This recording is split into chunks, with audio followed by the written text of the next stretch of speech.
Okay. Swap out the thumbnail. There we go.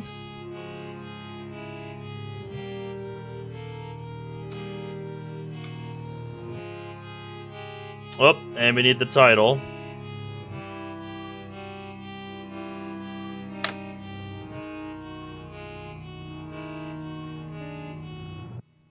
Man, all y'all coming in right at the start are going to be so confused.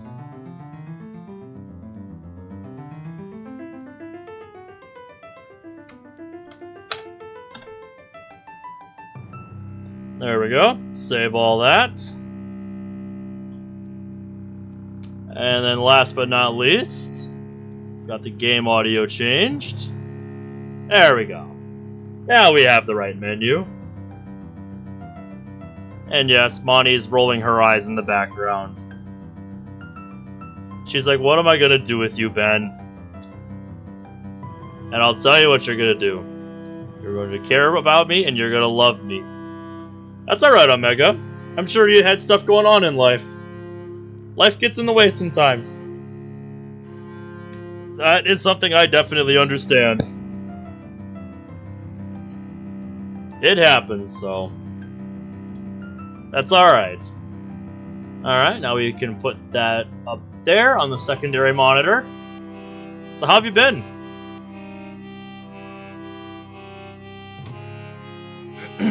There we go. Now we've got everything set correctly. Now it's time to ping the server.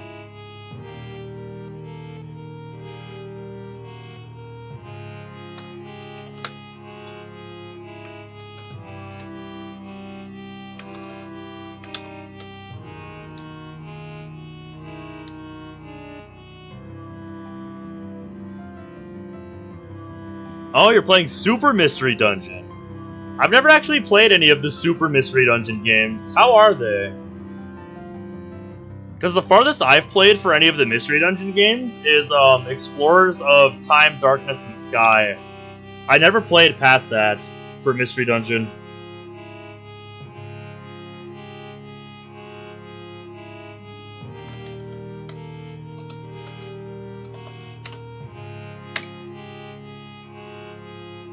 Yep, and Discord embeds are being dumb. So, whatever. Discord embeds are going to show the wrong thumbnail. Guess it hasn't been long enough since I changed it. So, whatever. Discord embeds want to be dumb, that's fine.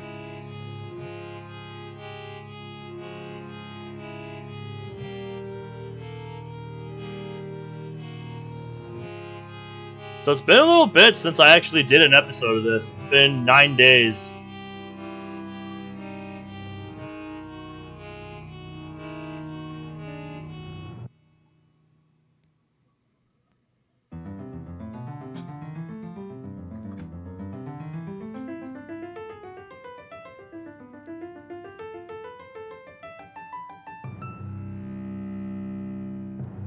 Wrong chat.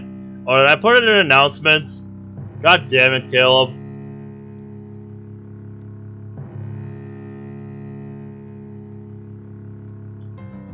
Well, now you can tell I was in a little bit of a hurry. Whatever.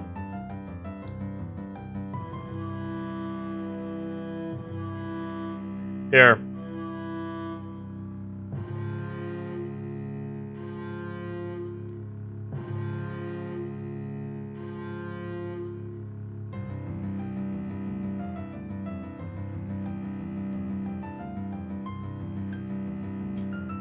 Hey Cujo, how's it going?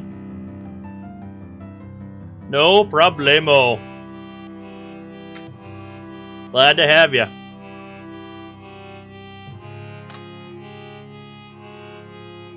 I not only have Super Mystery Dungeon, but Mystery Dungeon DX and Gates to Infinity. I see. Like I said, I never played past Explorers of Sky, so I know very little about the ones past that.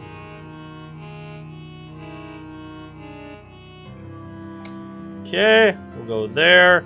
Discord embeds still want to be dumb. There we go. I put it in the right channel. Currently addicted to Star Rail right now. I've heard a little bit about that game. How is it?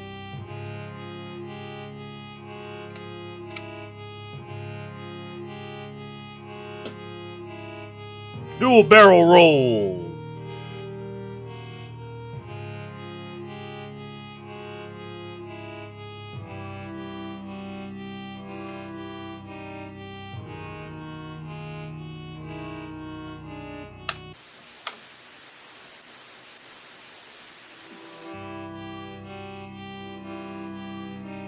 I've actually never played a Star Fox game, Deep Ombre. Alright, well you have a nice night. Hey, how's it going, Joey? How are you doing tonight?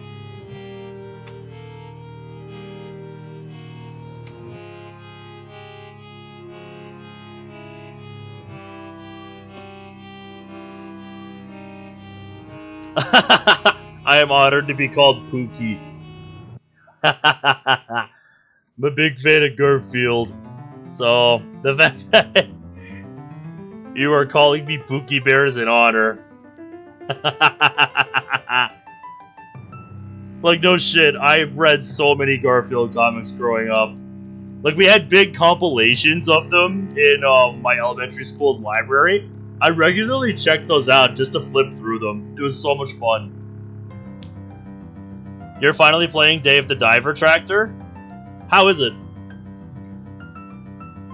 Still trying to figure out what's wrong with your school shit, but other than that, good? That's good to hear. Hopefully you can get that stuff figured out. I just hate that Discord embeds are being dumb and displaying the wrong thumbnail after I changed it, so that's annoying.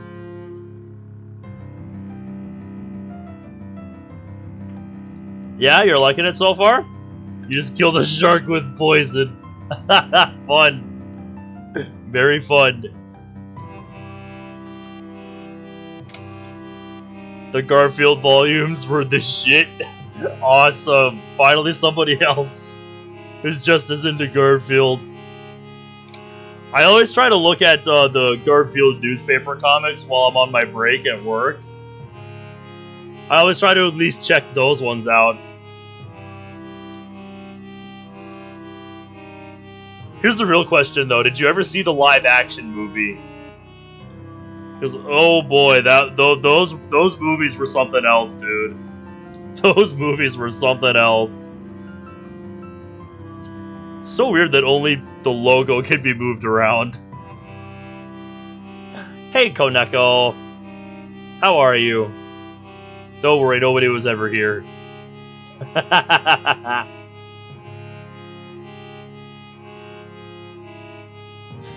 Really don't like water dungeons right now? Are you not good at dealing with water types? Now I'm gonna serve it up to a food critic? Oh my god, imprudent. And I'm glad to hear you're doing well, Koneko. So last time we left off with this mod, quite a bit happened last time actually. We let in Kozue on what the hell is actually going on. We went and confronted Yuri after she ran off and started self-harming. YouTube, calm down. And yes, Zach, I know what you meant. I know your opinion on this mod. And what else? Right, that's the other thing. There's rumors spreading around school about us Monika and Yae now because of what happened in the morning. Your partner's a fire type while you're a water type? Ooh, yeah. That could be rough for a water dungeon. Trying to protect your partner from all the water types? Ouch. Best of luck with that, Omega. Best of luck. Hopefully you're able to get it taken care of here. Just a reminder, I'm still playing the 1.0 release, because that's the version that I had when I started playing this. So I want to be true to my original playthrough of this.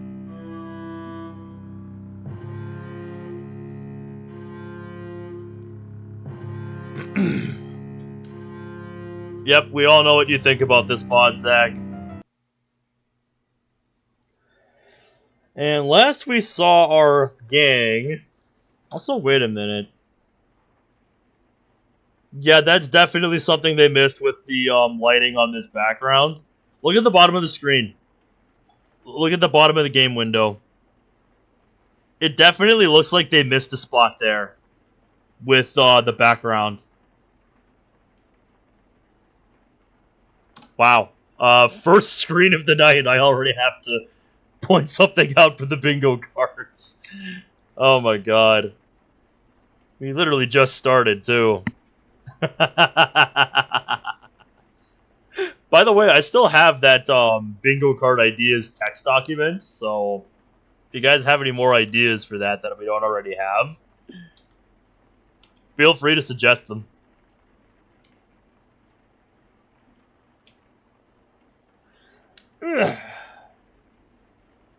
But yeah, I think the last thing that happened was after Yuri got away from us, our boy and Meiji got so frustrated with each other that Sayori had to step in and basically break it up, risking her life in the process because she's not supposed to exist in Act 2. Yep, that's an obvious one that's going to be on the bingo card. I gently opened the door. That's one I can just grab from the other bingo cards that I've already got. So yeah. By the way, how's it going, Underskins? But yeah, that's going to be one for the bingo card. I'm surprised I haven't thought about that one. Just some kind of background issue.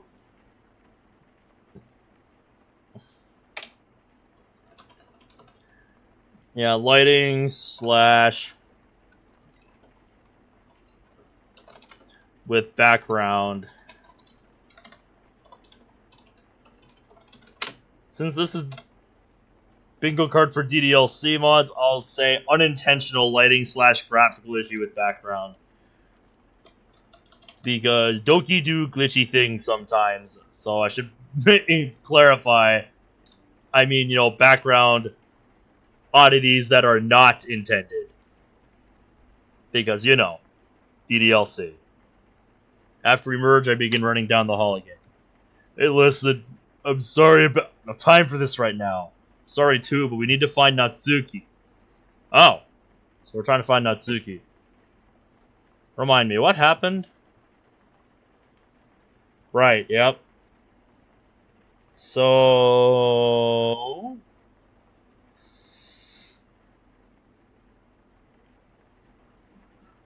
Right. I'll figure it out as we go. Fan characters, assets aren't used... Assets that aren't used in base DDLC. Yup. Not so good looking sprites. Yep. I'm pretty sure we have that under like out of place sprites or something. Yep, out of place sprites. We already got that written down. Out of place, like janky looking sprites. We already got that. Right, of course. Hurry. Damn straight.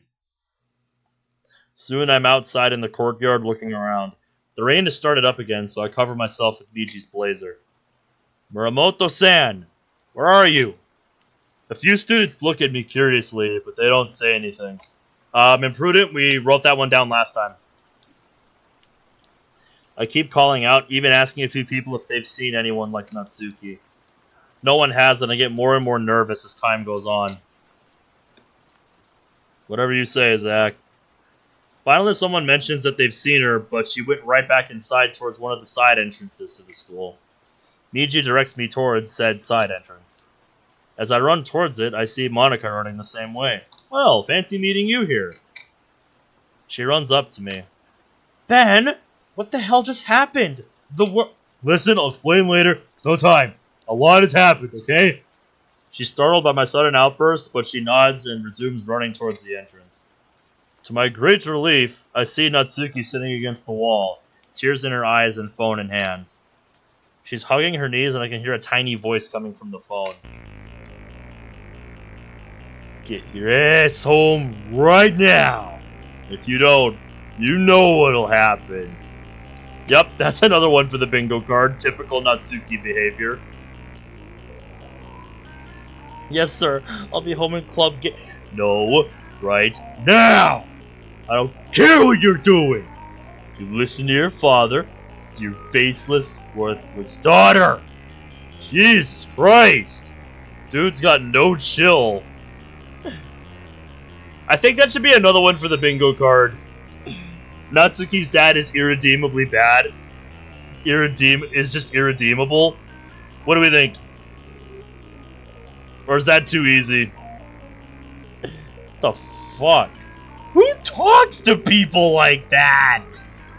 That bastard.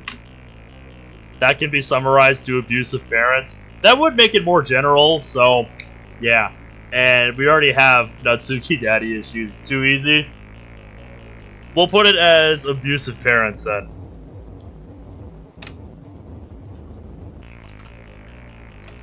We'll put it as abusive slash asshole parents. There we go. He is so dead. I feel both myself and Meiji get angry once more. Fury, white hot like the sun. I storm over, and before Natsuki or Monika could even register what's happening, I grab the phone out of her hand and hold the receiver up so he can hear me. Oh shit, dude's not fucking around. Just who the hell do you think you are, you fucking cunt? Who calls their own daughter worthless and faceless? Who the hell are you? I growl like a wild animal into the receiver, and something inside me snaps. Probably like when we saw Yae's uncle. Someone you really don't want to mess with.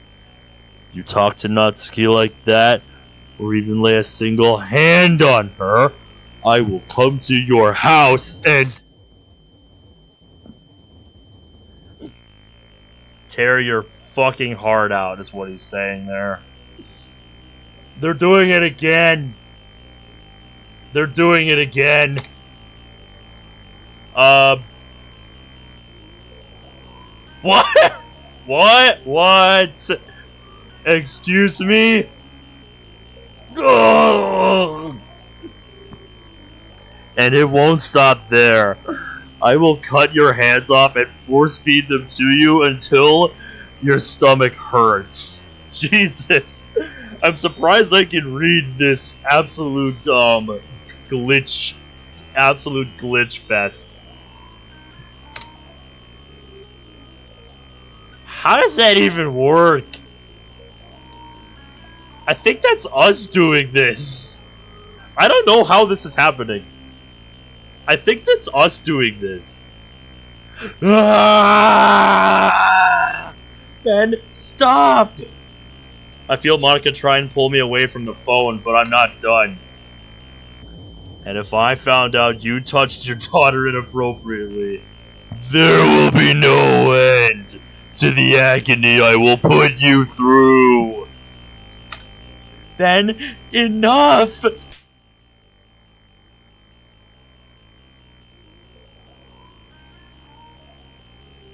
Boy, you did not just do that. Oh shit.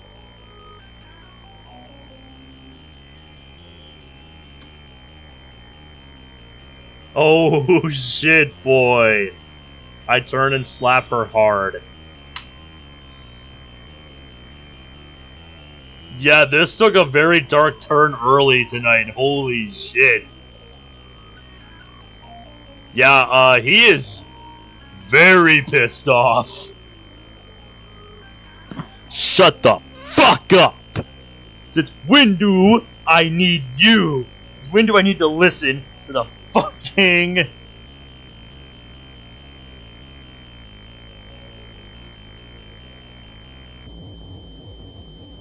I don't even know what word he's trying to get across there.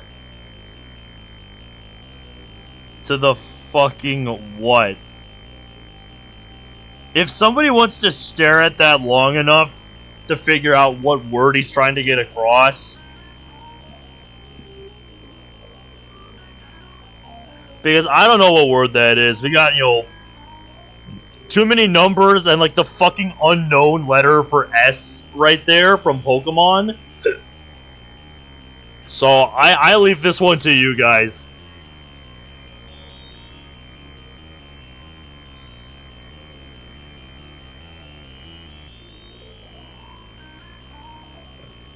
Very nicely done. Very nicely done. Now that I look at it, yeah, that's antagonist. Since when do I need to listen to the fucking antagonist? Oh boy.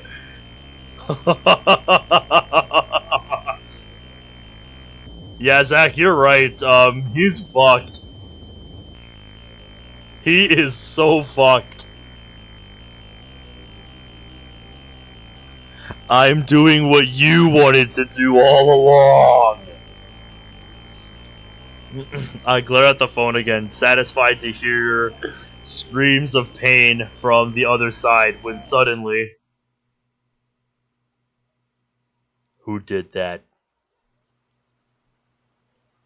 I find myself on the floor, an extremely pissed off Mori hovering over me with her hand outstretched. Meiji's bag falls out of my grasp and slides away. Yeah, he had that one coming.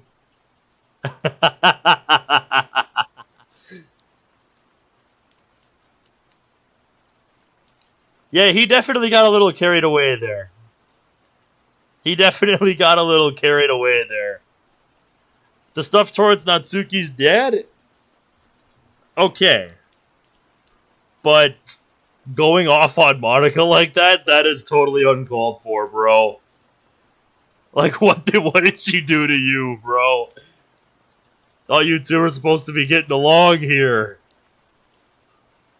She glares at me with both fury and horror on her face. Behind her, I see a terrified-looking Yae. Monika's nowhere to be seen. Yeah, she probably ran off. No, Zach, what we needed here was a fucking CG. Like in Act 1. What we needed here was a CG of the fucking slap from Mori. That's what we needed here. You're gonna beat the shit out of some fish with a baseball bat? Have fun. Fuck! What did I do? What the hell are you doing?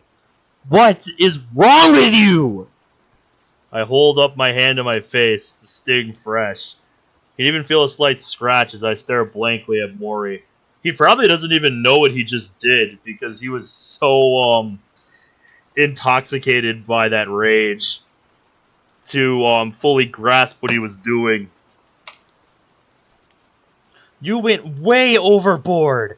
You and I both know Monika isn't the antagonist. Anything. You are now! My heart sinks. Still leaning against the wall, Natsuki looks completely horrified and even flinches away as I slowly place her phone next to her. What did I just do? Man tried to be Doom Guy and failed miserably. You broke Monika is all that you did. What the hell is wrong with your head? Weakly I stand, trying to put all my strength into it. Oh god. Wave after wave of guilt washes over me. Not just from myself, but from Meiji as well. You'd better go after her! Right. Oh no. I start going, but stop as I feel a tug on my blazer. Looking down, I see Natsuki weakly grasping at my clothes. Meiji? She looks away, causing me to feel twice as much guilt. Didn't mean to scare her. God damn it! You did mean what you said? I don't have time for this. I need to go after Monika. Well, he's got his priorities, but damn. Rest in fuck Natsuki. No one's ever said that before. No one stood up for me like that. She looks scared of me, but I can also see a brief look of admiration in her eyes.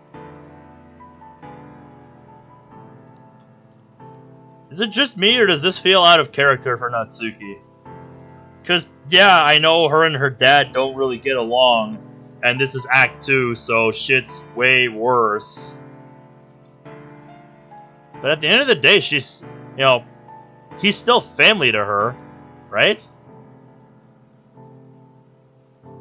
Let me know what you guys think. Like, I don't know, I'm getting a little bit of, like, Gary Stu-ish vibes from this.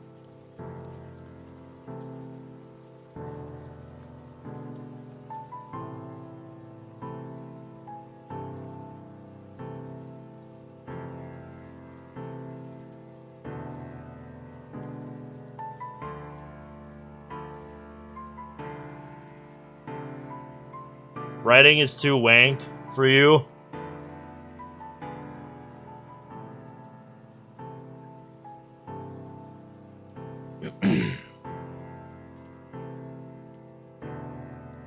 $50-50 from me. Okay. I went overboard, but I hate seeing anyone hurt, so... Ben, there's no time for this. We'll help Natsuki. Go! I quickly extricate myself from Natsuki's weak grasp and start running as fast as I can. I don't even have time to change out of my school loafers or grab my umbrella as I run down the street. We fucked up big time. Damn it, we did! What the hell was I thinking? I know. You weren't thinking. I'm to blame here too. What just happened? Our boy went a tad bit mad with power on Natsuki's dad. Like I said, our boy went a tad bit mad with power over Natsuki's dad after we overheard a conversation between Natsuki and her dad over the phone. And then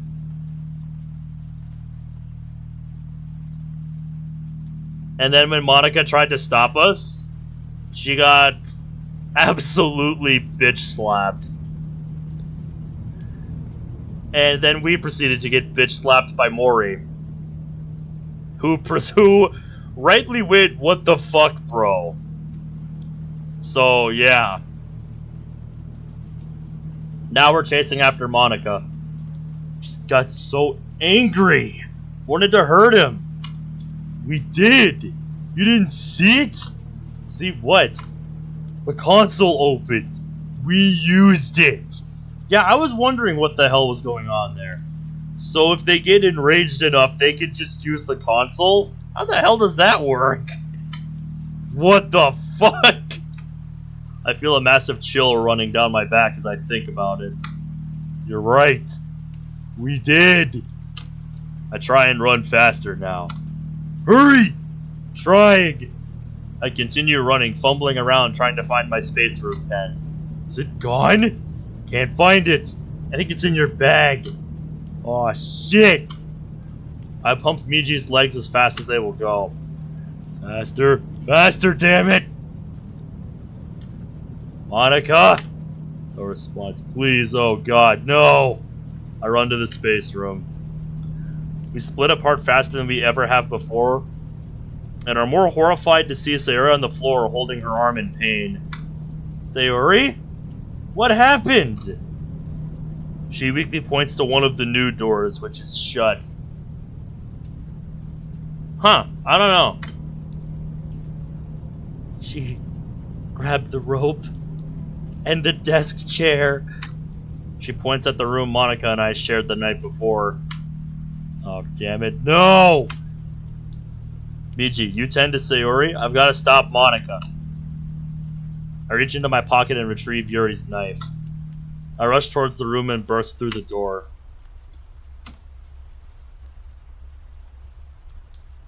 I'm surprised she didn't try to lock it or barricade it. Like, if she knew she was gonna do this, wouldn't she want, you know, to stop whoever's trying to come in to stop her? Once I'm in the room, what I see makes my heart drop. Monika's holding a noose in her hand, tears streaming down her cheeks as she has one hand on the desk chair. Fuck the knife, FBI, open that shit up. I take a breath, raising my hands disarmingly and letting it out. Letting the knife drop to the floor with a clatter. Monika? Let's put down the noose, okay? She takes a step back. My heart is pounding in my ears. I try my best to come up with something to say. Slowly, I close the door behind me and take another step forward. Monika, put down the noose. Please? Just think about what you're doing. I think I know exactly how this is gonna go.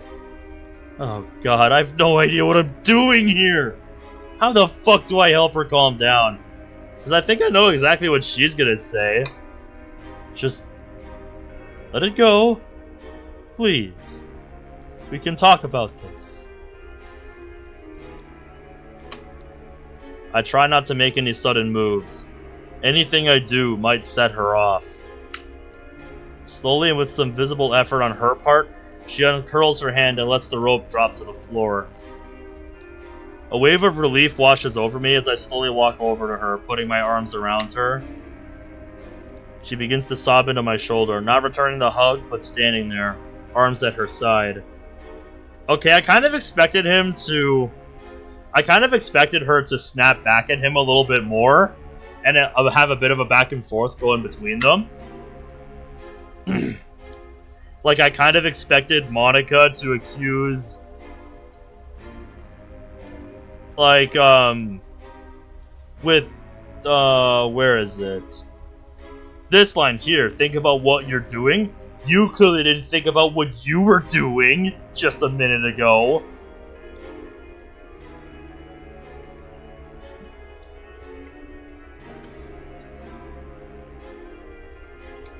Something like that, you know? So, shows what I know. I just stand there with her, holding her tightly. Slowly, however, I feel a trembling pair of arms wrap around me. Their grip is weak at first, but eventually her hold on me is tight, almost desperate. Whose ass made Monika cry? Cerberus angry? He is present in this room right now. He is present in this room right now. We did this. We did this, Cerberus. We overheard a phone call between Natsuki and her dad, and our boy kind of lost his shit and started torturing her dad. And when Monika tried to get us to calm down, our boy straight up just bitch slapped her. And not 5 lines later, our boy got bitch slapped by Mori, who rightfully went, "What the fuck, bro?" So that's what's happened so far. And we just came into the space room here.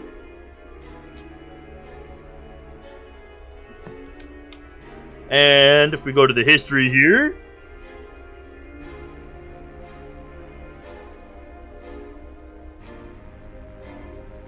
we found Monika holding a noose in her hand. And she was getting ready to set it up with a desk.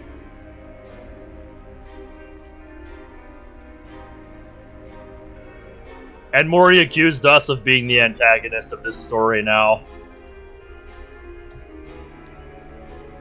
In fairness, our boy and Meiji were both pretty pissed off and not, really thinking. They were clearly not thinking straight. Still, though, that is a very poor excuse for what they were doing. Oh, and they used the console.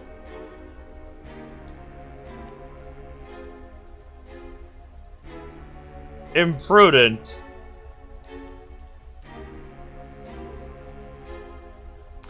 I would only ever strike a woman if I wanted to give her a head pat. Okay? Okay.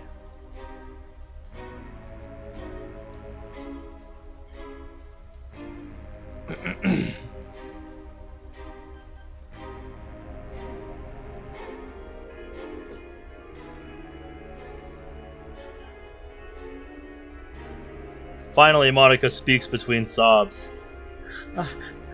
I'm the antagonist. He's right.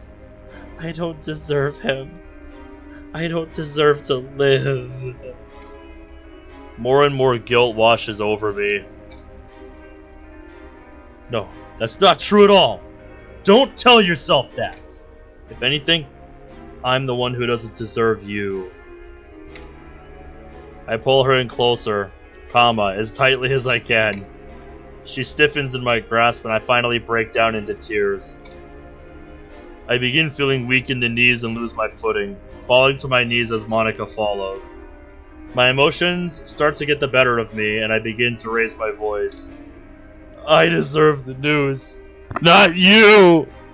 I can't imagine a world without you anymore. Oh shit.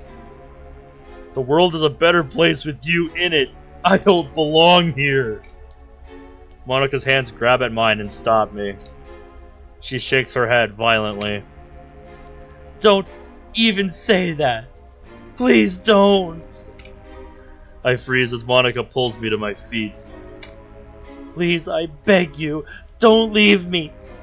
Don't let me become that Monika Ben. Please. I can't live without you. Jeez. You're our one true devil queen?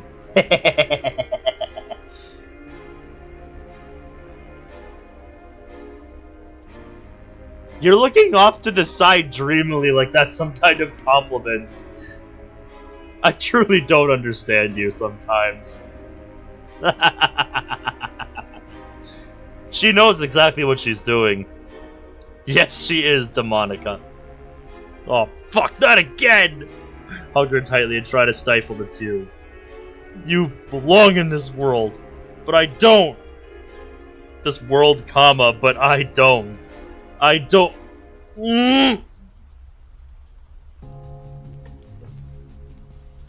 Well, this took a very sudden turn. Also, I'm just thinking about this now. Why am I getting Handsome Jack vibes from our main character here? From our boy that got isekai'd into this world. I don't know why this is only the first time I'm thinking about this.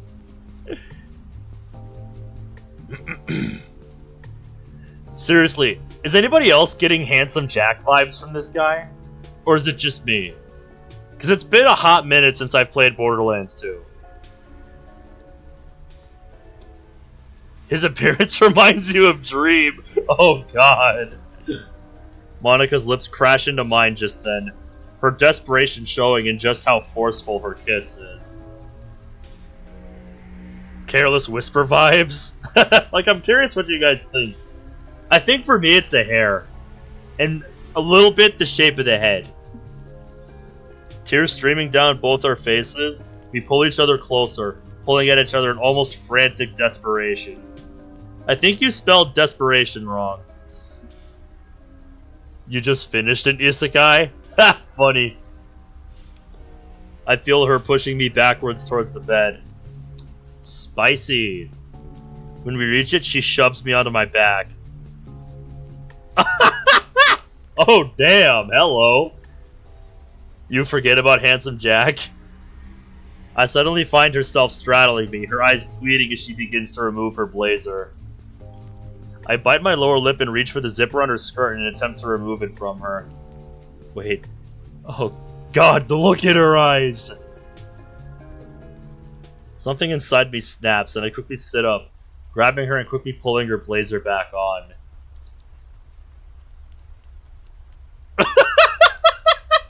It's as if the mod realizes, oh shit, I don't think we can get away with that. Okay, so it didn't fully commit to it like they did in Within.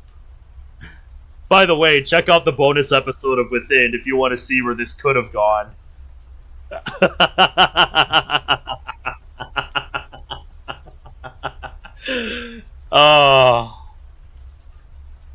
No. This isn't right. I think that's as close as we're gonna get what we just saw. Averaging out the parts, I gave it a 9.5. Yes, I labeled it 18 plus because I fucking had to. Ben? I sit up and pull her next to me on the bed. Can't do it like this. Not now. Not when we're both like we are. In the event that we go this far, I don't want it to be out of desperation, but out of love for you. Damn.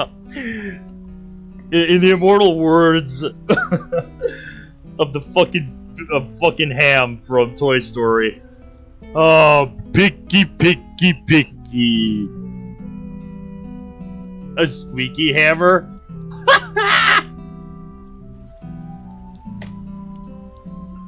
I want our first time to be special for the two of us. I don't want it like this. It can't be like this.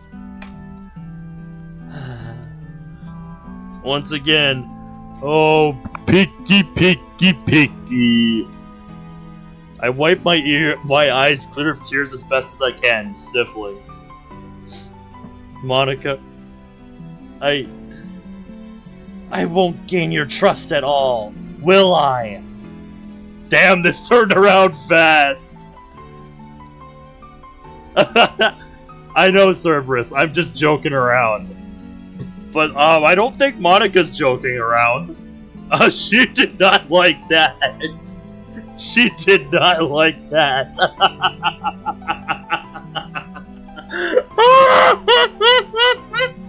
Look at that. She's like, God damn it, just let me have you. What? Monika will remember that? Monika's got that sun is a deadly laser stare. Yup. That's all I am to you. The antagonist. No! Monika, you are anything but that. But I am. You're right. No. I am wrong and a fool. Monika, words alone cannot express how sorry I am for what I said. No matter the circumstances, should never have said those words. I have absolutely no excuse for it. I can never apologize enough. Oh, I know. It's crazy. A tearful Monika reaches over and grabs my hand, bringing it up to her chest. I'm sorry. You're right. I was desperate to make you mine. I already am yours, body and soul. Monika, I am yours, now and forever. Even if I don't deserve you.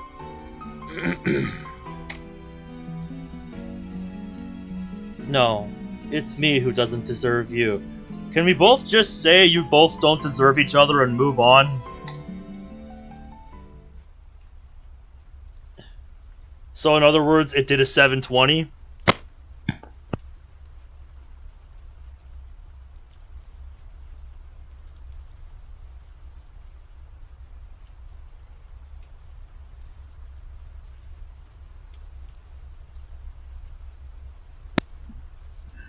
By the way, probably just because it's the 18 plus scene from Within, that's like the most viewed DDLC thing I've made, aside from the fucking Moss gifting tutorial.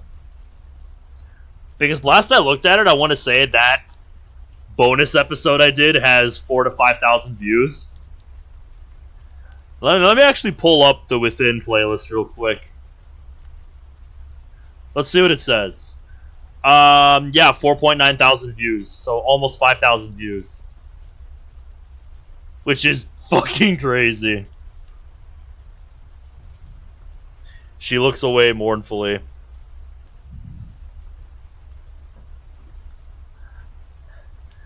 The equivalent of I am inevitable and I am Iron Man.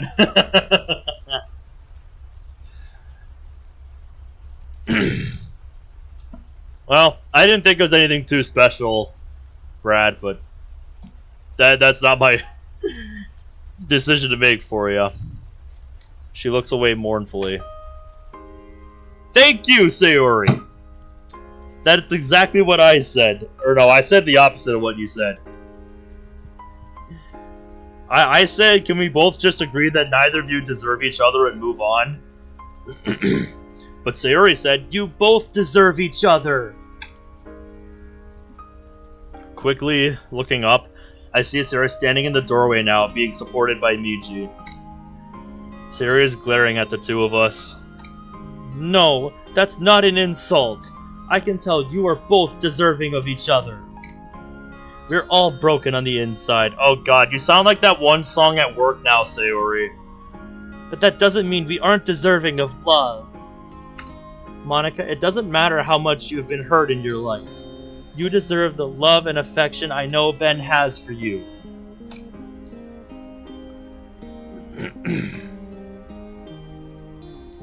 Oof. We need to do a match with that activated next time we do some Modern Warfare Zombies. I'm thinking we do that on Saturday afternoon.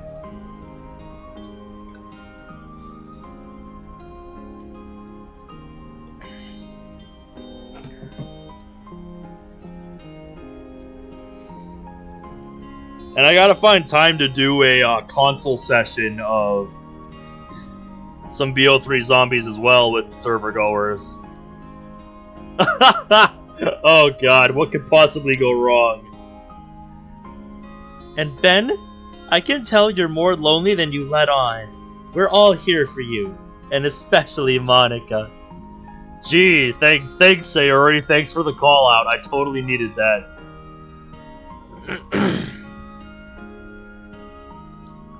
It's equivalent to hello everyman. Everynyan. Okay, sorry, I read that wrong. You better make each other happy. You can't save any world if you can't save yourselves and be happy. God damn it, Meiji, not now. Sayori rushes over and wraps up both arms around the two of us, trembling as she weeps. You are two of my dearest friends. Please don't leave me. Please don't die on me. Monika and I both look at each other in shock. Then as one, we both wrap our arms around her, both sobbing. God, I'm such a fool. Where is Yae? Wait, Yae is back at school. I'm so sorry, Sayori. Please forgive me. Please forgive me. Please forgive me. Such an idiot. I just... Don't say it. Don't say you're worthless. Monika, everything will be okay. I promise. We'll make it through this. Together. Meiji is standing beside us all now, smiling with tears in his own eyes, as he rubs Sayori's back and places his other hand on my shoulder as reassuringly as he can. She's right. Oh, have fun, imprudent. Monika's still sobbing into Sayori's shoulder as I look up at Meiji. Faults and all, we're all friends. Nothing will change that. Not even in the imminent end of the world. His voice is starting to sound more and more hoarse now. Yeah, good job, buddy. You did that. I reach around and grasp his arm, and my own emotions starting to settle down. Oh, it is Cerberus. You're absolutely right.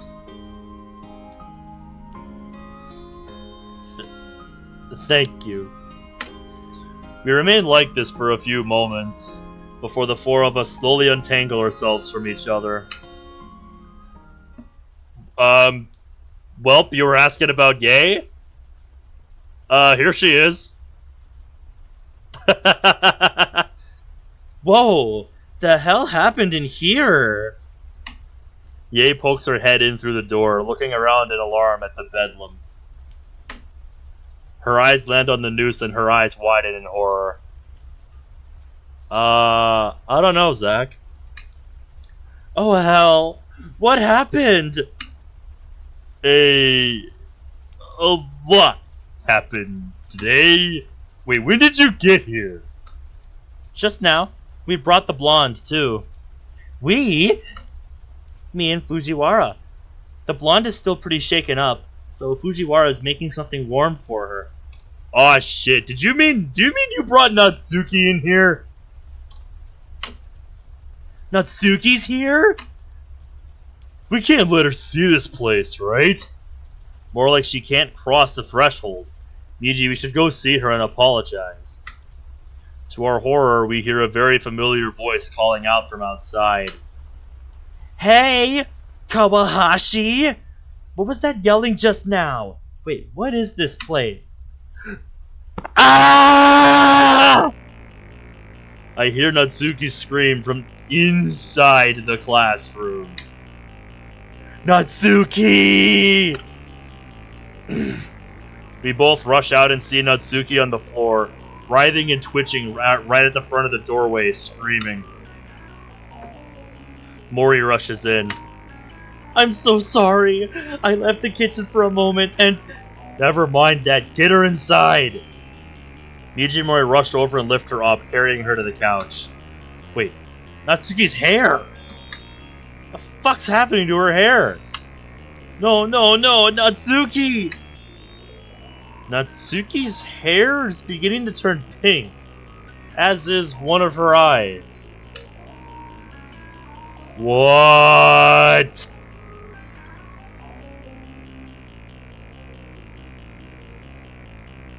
What? It's switching back and forth between glitch effects and not. Aw, shit. Act 2 is starting to be Act 2 here. The ones who died will replay each of their death scenes. I guess we're gonna find out here. This ain't good, Chief. This ain't good. I was waiting for you.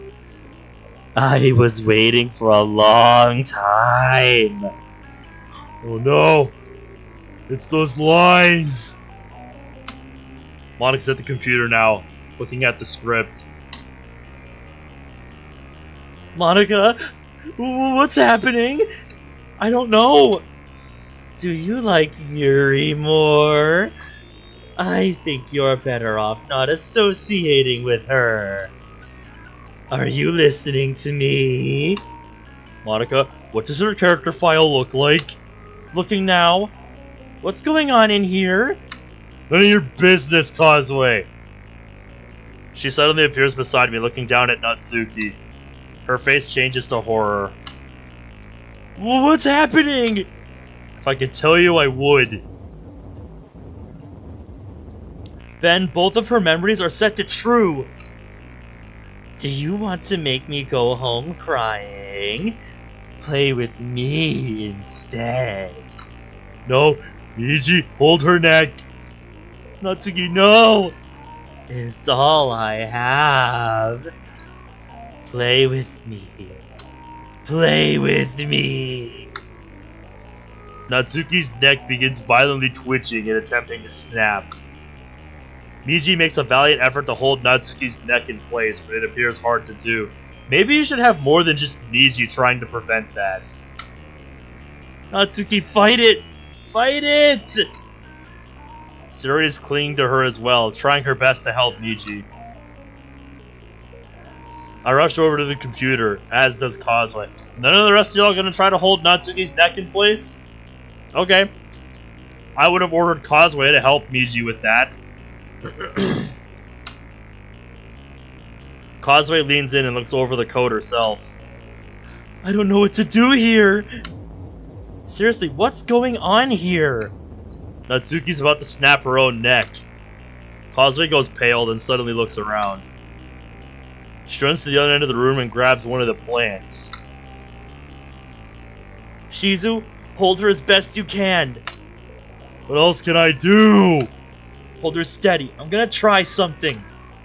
She holds the pot over her head. I immediately guessed her intentions, as does everyone else in the room. Kozue, wait! You'll only... We needed a sound effect there.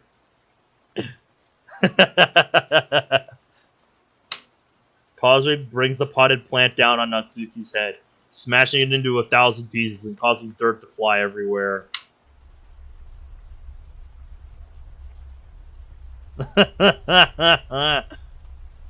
Fortunately, it seems Kozue's plan worked, because Natsuki immediately goes limp in Sayori's arms. Smash Bros. Final smash sound would be perfect. Just any generic pot smashing sound effect would work here.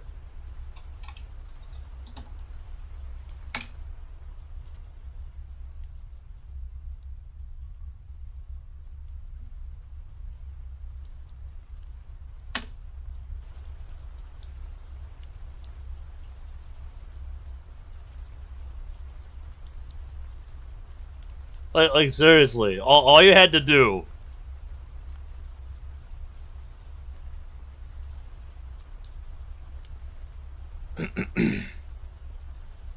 All you had to do was this.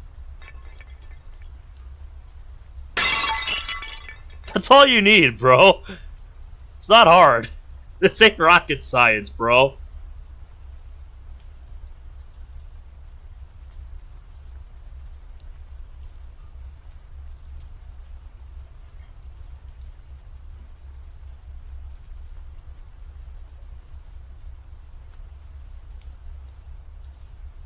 I made a sound pack from Smash sound effects people can use for mods. Amazing.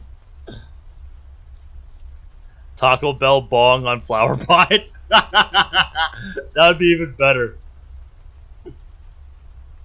Yeah, I'm fine. Totally. What do you mean?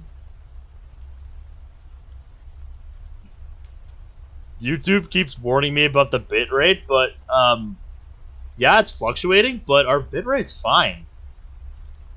So, whatever. YouTube is gonna complain. Meiji immediately lets go, crawling out from behind the couch and collapsing onto it. Sayori looks at Kozue angrily. Kazu-chan, what the hell were you thinking? There wasn't much time to think. It's just then I realize that Kozue's actually in the space classroom without any kind of effects. Ah, fuck it. That's a mystery for another time. Add it to the fucking pile. Yeah, that is kind of concerning. What does that mean? Nice. Yae's hiding behind her knees in a corner next to mine, and Monika's room crying out of horror. Fuck me, she's crying like this morning, but I don't have the time or willpower to help her right now. God damn it all. I look at the computer screen once more, thankful for any kind of reprieve.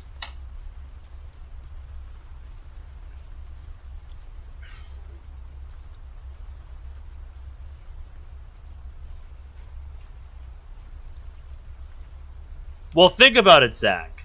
Because when we brought Yae and Mori in here, they had really horrific reactions to first stepping in here.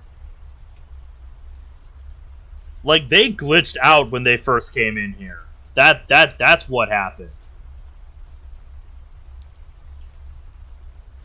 And Kotanoha, I don't think, has been in this room yet.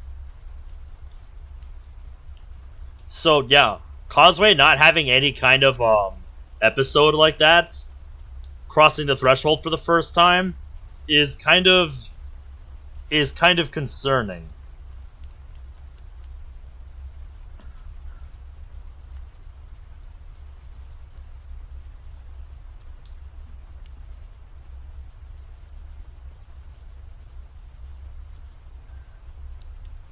No, Zach, I'm saying when we brought Mori and Yae into the space room, they both glitched out really fucking hard. And they were unconscious for a while after that. But that didn't happen with Kozue. That's what the game is pointing at. and being like, what's going on there? Shiro not being here is a bad thing? Shiro would have a field day with this.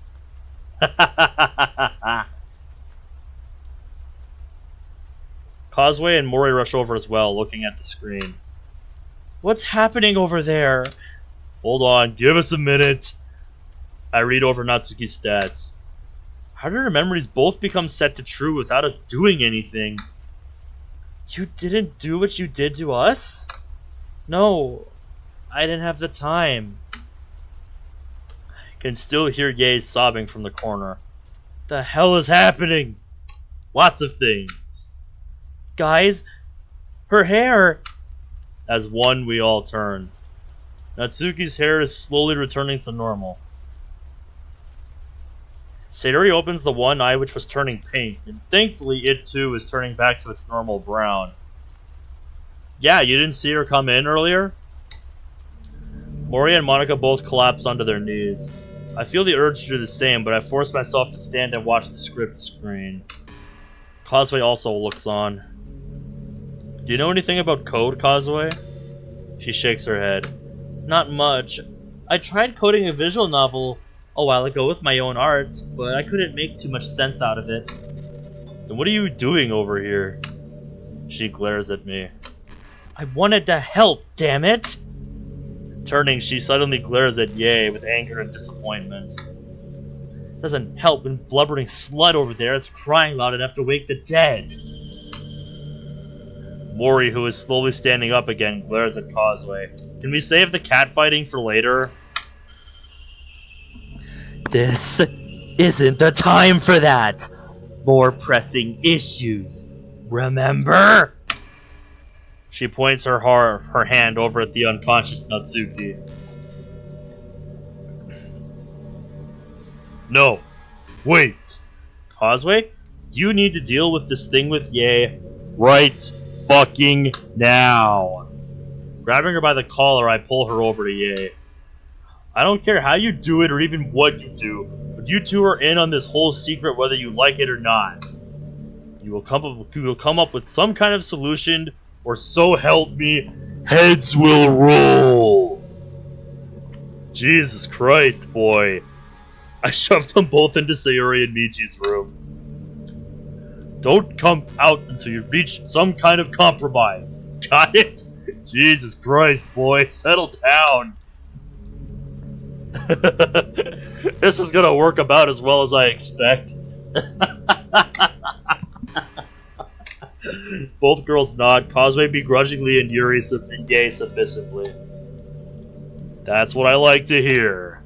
At the very least, Yae's shell is clamped back on again.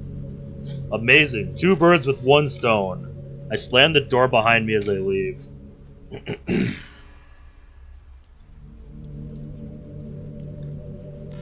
Yeah, there's a lot of backgrounds in this mod. With that taken care of, I make my way back over to Natsuki. She's still unconscious, and everyone is gathered around her. Fortunately, it seems like her hair and her eyes are all back to the way they should be. Is she doing okay? Mori looks up at me, a look of relief on her face. So far, she's breathing and has a pulse at least. How's her head? Oh, you were on top chat? I always make sure to switch to live chat for the overlay. I don't want to miss anything.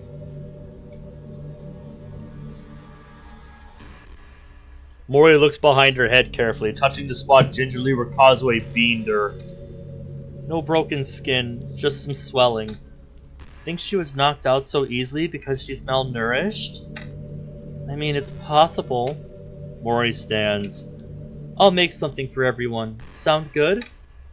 We all nod in agreement and she rushes out. With me, Monika, Meiji, and Sayori now alone with an unconscious Natsuki, we both feel some of the tension leaving. Sayori clings to Natsuki and cradles her in her arms. Meiji, Monika, and I collapse as well. The new adrenaline rush is finally ebbing away fast. Oh, God. That was nothing short of a nightmare. No shit. Meiji finally removes his mask, taking in deep gulps of air. Monika leans against me as I do the same with her. I can feel her trembling now, just like me. Ben, hold me, please. Don't gotta tell me twice. I immediately oblige, wrapping my own weak and trembling arms around Monika. She snuggles up close against me, grabbing my shirt and clinging to it. Finally, a breather. I close my eyes, knitting against Monika while she does the same to me. With the adrenaline rush quickly dissipating, my tired body begins shutting down, going weak with each passing minute. I can already hear Meiji breathing steadily behind me as if he's already asleep. Sayori is still rocking Natsuki back and forth in her arms. Released. I think she is, due to the motion I'm feeling. Monika's grip on me only tightens as we lean against each other. But other parts of her, like the shoulder touching mine, start to relax. All I can hear is the sound of the low hum of the space room, as well as the muffled but almost silent arguing between Kozue and Yae in the next room. As much as I think Yae deserves what she's getting from Kozue, despite all she's been through, I don't think I would have ever wished the knowledge of this world on even her. Neither would I have ever cursed with the treatment she got from it. Although Kozue has legitimate grievances against her. Shit. I'm so tired. Can feel myself drifting off to sleep.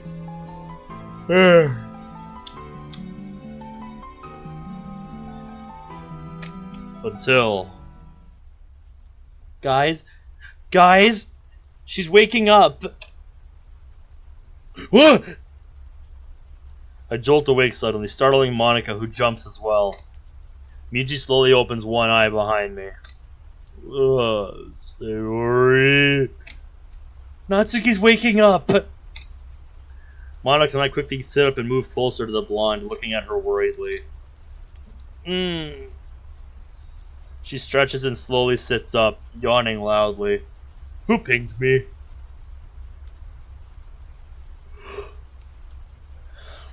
Oh, so you did. Very nice. Oh, what a dream. She slowly opens her eyes after rubbing them, taking in her surroundings. I don't think this is a dream.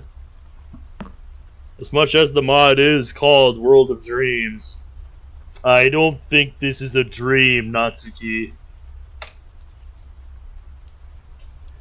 Okay. I'm getting up to stretch. Oh, I am tired. Busy day at the office.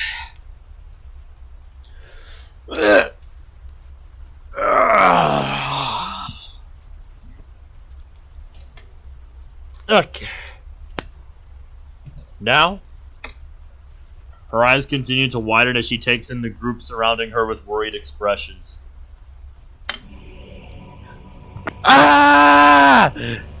She looks between the four of us. Meiji? Monika? Sayori? What the fuck are you doing here? She looks around quickly, eyes wide with fear. Where am I? What's going on? She eventually locks eyes with me. And who the fuck are you? Natsuki, deep breaths, alright? Sayori tries to put her arms around Natsuki again, but she pushes Sayori away. Tell me what's going on right now. Depends. How long do you got, Natsuki?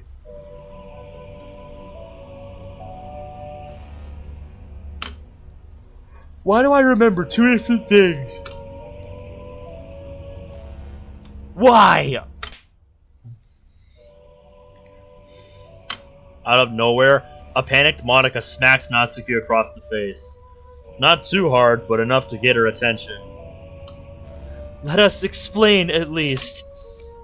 I think that's what she was asking you to do. I think you should have said, let us talk.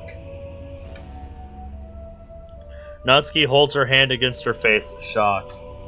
Sayori, Meiji, and I look shocked at this, staring between Natsuki and Monika. You slapped me. Because it was the only way to get your attention. She turns away, tears forming in her eyes. You didn't have to hit me, you know. Monika looks down at her own hands, now suddenly appearing horrified at what she's done. It's time for me to step in. What's done is done. Natsuki, she didn't do it to hurt you, just to snap you out of panic.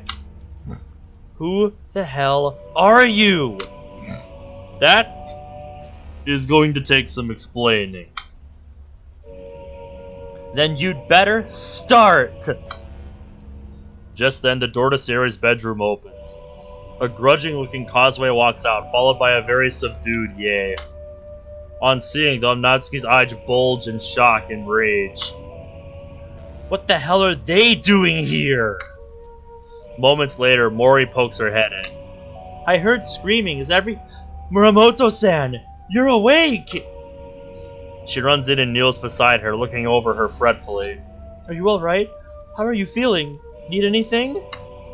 Fujiwara-san?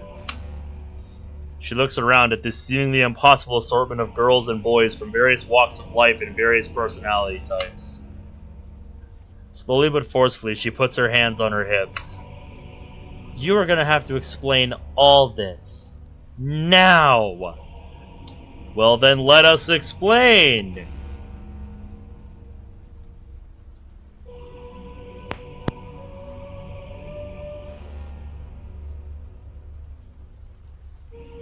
Oh boy. We all look at each other, trying to figure out how to even begin. Thankfully, Sayori takes the reins. It's a long story. Can you stand? I'll tell you in private. Of course I can stand. I'm not an invalid. She quickly stands, but is immediately dizzy and falls back. Meiji reaches out and catches her. Whoa! Careful there! Thank you, Ben. Actually, I'm Meiji now. I'm Ben. I raise my hand. She looks between us with a very confused frown. What the fuck? I'll explain everything, okay? Come on. Sayori leads Natsuki away towards her room and the door shuts and locks behind the two. The rest of us look at each other with uncertainty. I'll continue preparing dinner.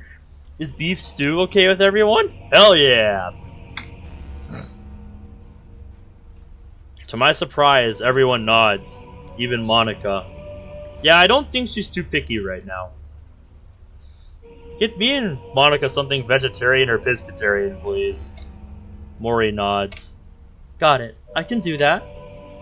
We've got some instant mashed potatoes you can use. They're in one of the cupboards. I'll find it. She walks out, leaving me along with Meiji, Monika, Kozue, and Yae. Thanks for remembering, Ben. I just nodded. I didn't even hear what she said. I hold her. It's alright, I understand. I look up at Kozue and Yae. What about you two? Did you reach some kind of resolution?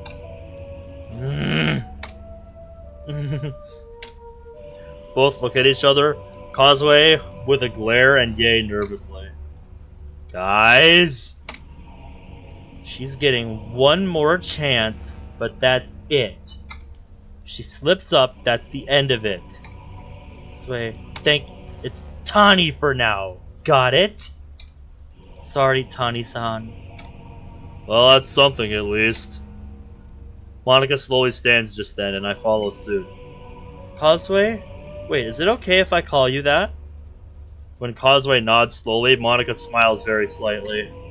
Kozue, thank you for earlier. You most likely averted a tragic end for Natsuki. I just acted out of instinct. Don't thank me just yet. Plus, I've still got pretty much no clue as to what's going on here. I nod at the couch. Sit down, then. It's a long story. Kozue sits down and we begin explaining to her. Kozue listens to the entirety of our explanation, arms fully crossed and a frown on her face the whole time. I take the reins on this one, telling her the entire story of DDLC as fast but comprehensively as I can, filling in any gaps that Sayori's explanation earlier might have missed. Yae goes and sits in the desk chair, listening silently as she slowly spins the desk chair around. Monika just stands beside me, a look of uncertainty on her face. Meiji sits down, leaning back but still listening despite his cold. Kozue thankfully listens to my explanation, stone-faced as I go over the details of DDLC. As I continue to explain, I see a look of mistrust begin to appear, and she shoots these glances towards Monika, who stands closer to me. Finally, I finish with an explanation of how the final act of the original game went, and when she hears how Sayori could react, she looks shocked. Yep, we're talking about Act 4 here. Sayori... She did all that?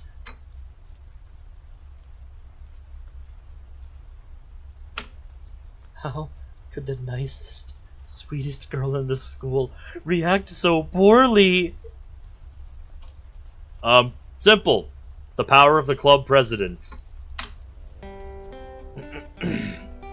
I can't deny that I might be capable of that if I were in Monika's position. Turning, I see a forlorn Sayori and a shell-shocked Natsuki returning to the group. Natsuki looks at her with a shocked disbelieving expression. Can't believe that you'd be like that. And even say something like, glad you got rid of Monika to the player. I hope that I'm never in a position to ever find out. Natsuki looks away, out the window. This is way too hard to believe. Especially that you're Ben. She glances up at me with a deep frown. Why didn't you tell anyone? Don't you think we deserve to know about our world from someone that doesn't belong? Monika stiffens at that. Natsuki, that's not fair to him. Butt out, Monika. I'll yell at you later. What would you do if you knew everything? Yup. Natsuki, that was out of line, alright? How? How? You just dropped this bombshell of a truth. You just dropped this bombshell of truth on me and expect me to not call it like it is? Bullshit! She gestures out the window with an angry sweep of her arms. We're in fucking space! The world has come to know and experience all my life isn't even real? The world I've come to know and experience, sorry. How else am I supposed to react? She deflates suddenly, unable to hold back the tears in her eyes as she finally bursts out crying. Ah! Sayori immediately moves closer and clings to her friend, rubbing her back gently and affectionately. Let it out. Let it out. I feel someone clinging to my shirt and look over to see a panicked-looking Monika. I put a tight arm around my girlfriend and pull her close. Hey, it's gonna be alright. Deep breaths, okay? She clings to my shirt with both hands and buries her face in my chest, inhaling and exhaling as calmly as she can. Natsuki continues to cry for a good long while, and Monika continues to cling to me. 30 minutes later. Both girls start to calm down. Monika is the first to recover, moving back and wiping some unswept tears from her eyes, but smiling a bit. I'm pathetic, aren't I? Alright, well, hi-bye, Rabbit. You have yourself a good night. I promised myself I wouldn't cry so often this time, but I keep on doing it. No one's judging here, Monika. It's understandable. He's right, you know?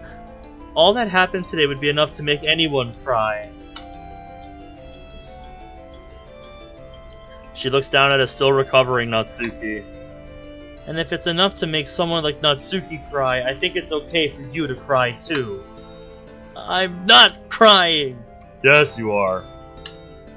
Natsuki looks away, clearly embarrassed by her actions. Right, sorry Natsuki. She and Meiji continue to be there for her. Kozue and Yae, having been witness to this, look a bit unsure of what to do next. My eyes lock with Kozue for a bit, then I suddenly remember. I motion for her to follow me for a bit, then tug on Monika's blazer sleeve. We walk over to another corner of the room. Kozue? Yes?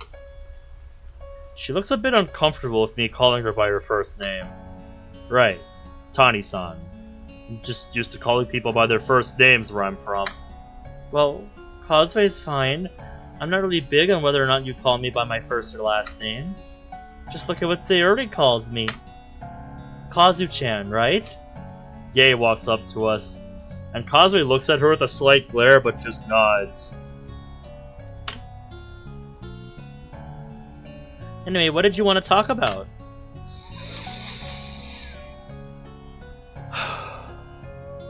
When you entered the space room earlier, did you feel any kind of pain or anything? What do you mean? Well, you saw what was happening to Natsuki, right? Well, duh! Right, poor choice of words. Yesterday, Yae and Mori both came into the room and had a similar meltdown, although not quite as severe. Kozue turns to Yae, who looks down. It's true. I'm still not quite back to normal after having 2 sets of memories put into my head. 2 sets of memories? I nod and lower my voice, causing all the girls to lean in closer. You've noticed that this time around, there's a few differences to the world and its people, right? What, like Sayori not being around? That's a big one, but there's more than that. Monika then nods, then speaks up. I took some time when I was actually in class today to organize some of my disjointed memories. Excuse me. I still can't make sense of them at all. What did you find? For the most part, a lot of people seem to be the same, with some notable exceptions. Kotanoha being a major one. Yep, we noticed that. Ah, her. Yeah, I've noticed her acting more suspicious lately. I'm not really smart like you are, Asano-san, but even I can tell she's putting on some kind of act. She scares me, to be honest. Same here. Can I say something here? We all turn to Yae, who takes an uncertain breath. I just now remembered something more clearly. It's taking a bit to sort out my jumbled memories. There are 2 underground gangs, I guess you could call them, at Sakura. It's nothing really organized, but the leaders appear to be myself and Kotanoha. There's rumors around the school that Kotanoha's family used to be Yakuza. What?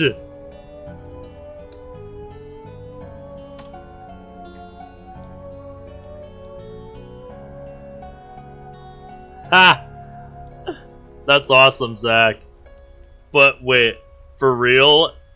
Kotanoha's fam is Yakuza? How? Right, we've heard that rumor. Oh, alright. There's no solid proof about this, but the rumors going around say that she pays various students to do her dirty work and work for her. And very handsomely, too. Her family is a well-known financial contributor to the school, even getting the old school building named the Chiba Building in this timeline. Devil on G-string theme plays? Oh yeah. Jesus Christ. The second gang. That should be obvious, right? Yours? She looks down and nods slowly. Yeah. Wait a moment. Wait a minute. How? Sayori told us about how you two met. How was it her? And how it was her who brought you out of that shell you had, remember? Yeah, she did. So, how did you become pretty much the same in both timelines? Yae looks briefly hurt at my words, but sighs. It's not something I want to talk about right now. Fuck! Man, you idiot! That was beyond a stupid question. You know the exact reason why. Oh, just forget I said anything. Yeah. That reason. We don't talk about that reason. It's okay.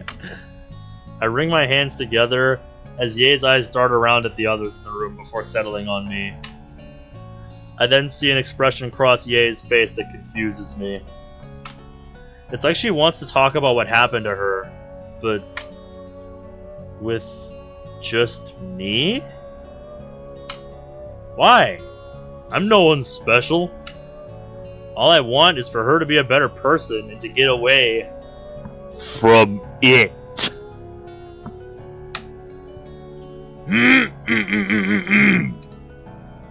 Whatever was up with Yae vanishes when I do this, her eyes snapping back to the floor.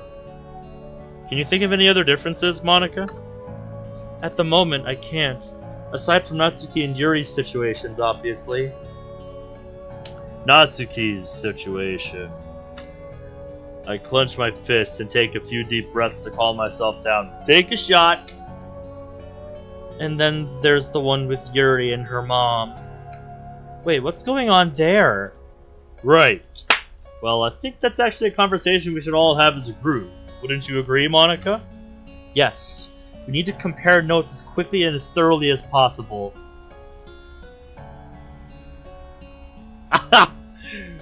Are we making the Dokis Uno cards now? Wait, how do you two know about these differences and I don't? That's what we're trying to find out. Remember earlier before lunch when I said not to enter the space room? Yeah, why did you ask that? Because of what happened to Mori, Yae, and now Natsuki. Anyone who enters has some kind of reaction like what those three had. As soon as they enter, their memories can be altered so they remember both worlds. Although in Natsuki's case, it seems like the memory addition was automatic for some strange reason, but that's besides the point. The point I'm making is that it didn't affect you, and I'm trying to think of a reason why. Yeah. That's what we're trying to figure out here. Also, I'm trying to think of a reason why you remember what happened before. She looks a bit scared now. Do you think there's something wrong with me? I don't think so, but Ben has a point, you know? Anything we can figure out on why you weren't affected by the timeline reset could be invaluable. Just then, Mori pops her head in through the door. Hey, is everything alright in here now? It's getting there. That's good. I'm nearly done with the beef stew for everyone. Give me another few minutes, alright? You want some help out there?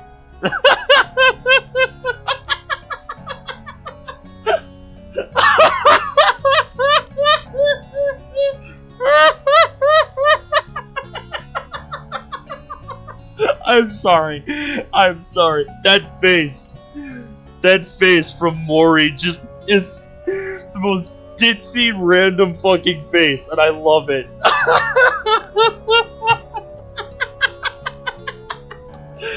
I'm sorry. I'm just gonna let that sit on screen for a minute while I splash some water on my crusty, dry-ass face. I'll be right back.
Okay, I have returned. And...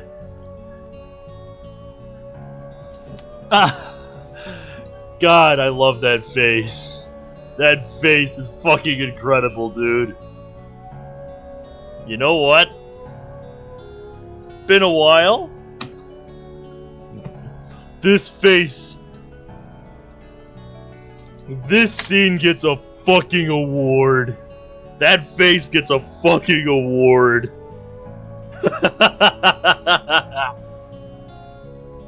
Don't mind me, just gonna... yoink.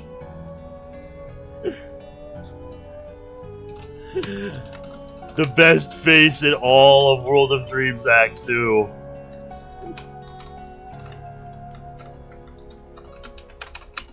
That is the best face I have seen so far. Especially in the context of this conversation. Monika's just like, do you want some help out there?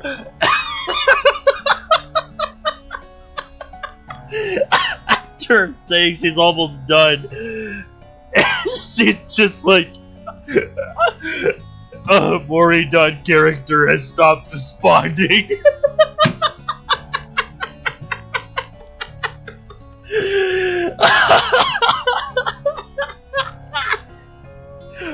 This is seriously one of the best moments in this entire mod. I love it. Oh my god, I love this. I can handle it. Don't worry. I'm used to cooking for my family, so don't worry. Monika, I'm just about to start your... Please, it's okay this time. Monika? Windows 404 error sound, please. Got you.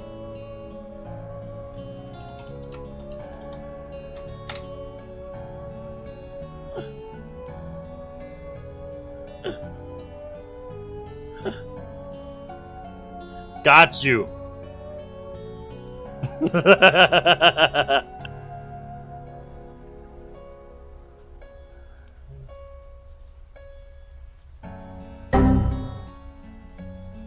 I got you.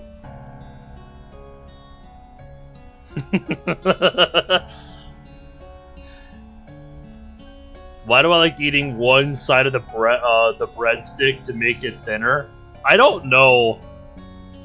I don't know, Brad. That's a good question, Monika. She looks at me pleadingly. Ben, I am really grateful that you are mindful of my dietary choices. It's one of the reasons why I love you so much. Just for tonight, I want to be included in everything. That includes food. Mori, do you think there's enough for me to have some? Of course, there's plenty of leftovers. There's plenty for leftovers, even. I found a massive pot in Meiji's kitchen. Don't tell me you went shopping for this. No, I found the ingredients all around the house, but I'll replace them. It's a big portion, though, so it's gonna take a while. I'll get back to it and let you know when it's ready. Before she says so saying, she heads back out and down the hall. Her family, huh? I suddenly feel a pain in my chest. Monika sees this and takes my hand in hers. You still miss them, don't you? Miss who? My family. Oh. Your family from your reality? I nod slowly, causing Monika's hand to tighten around mine. Ben Ordon, I know it's no substitute, but can we all be your family here?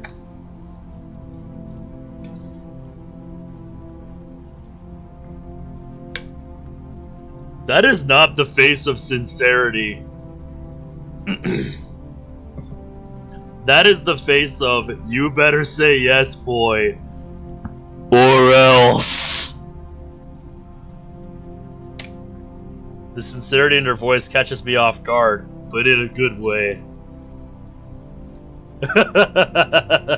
Kinda like the weird little family we've got, eh, Brad? I smile warmly. Of course you can. She leans in and kisses my cheek tenderly. Yae and Kozue both look a bit uncomfortable by this public display of affection, which Monika notices. After the fact, of course. She backs off a bit. I'm sorry, you two.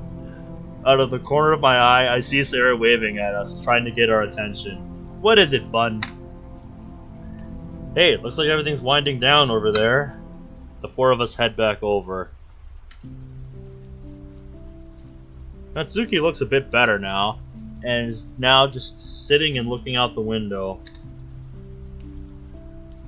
Sayori has a little smile on her face. She's calmed down a bit now, right, Natsuki? Something tells me she doesn't want to talk too much. She does not answer. Just gives us all a small and slow nod. Natsuki? She looks at me uncertainly.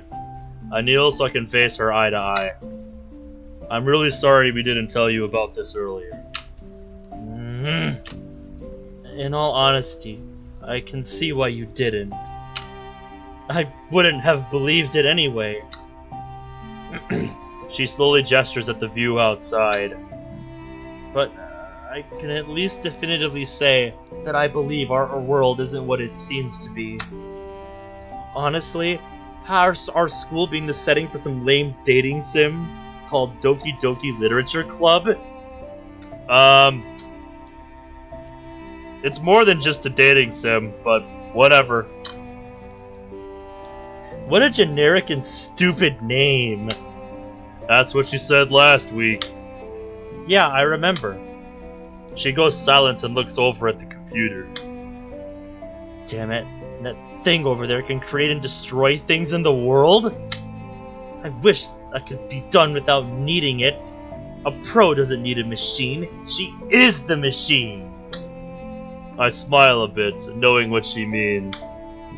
Carve out your own path with your own two hands instead of an easy fix. Just like a console. We all freeze the moment I mention that. I whirl towards Monika, fear coursing through my entire being. Earlier. Did I?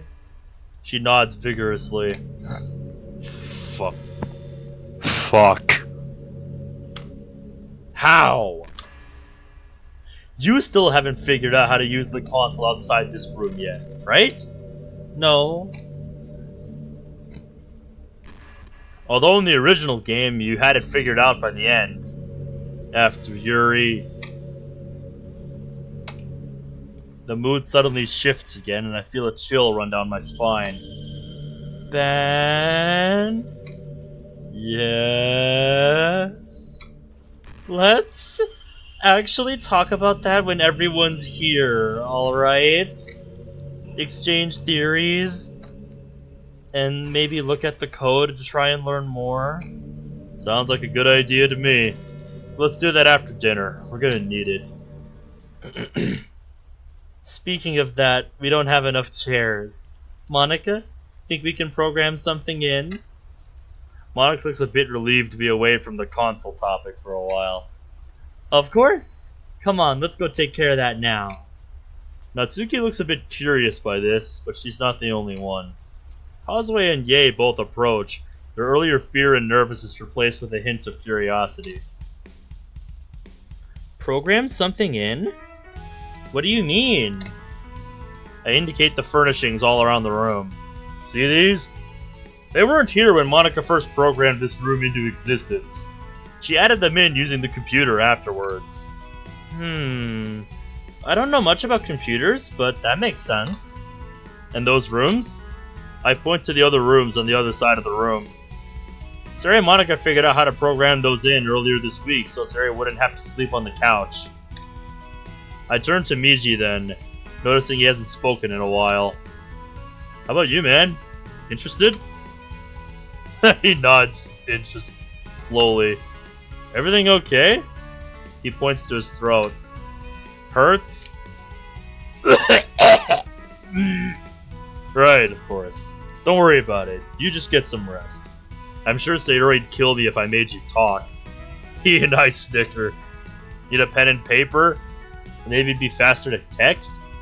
Oh god, he's gonna turn Meiji into Monika. God damn it. No! No! I don't need more of that. No. No. No! He smirks and rolls his eyes. Right, we'll just work it out, won't we? Okay, everyone. Let's program in some new chairs. She walks over to the computer desk and sits down, waiting for Sayori. Sayori walks over with Meiji. Eventually, we're all crowded around the small, glowing screen. Monika and Sayori both take me over, opening a program called World.WLD. What the hell is a World.WLD? That's kind of scary, that your world just exists in a file?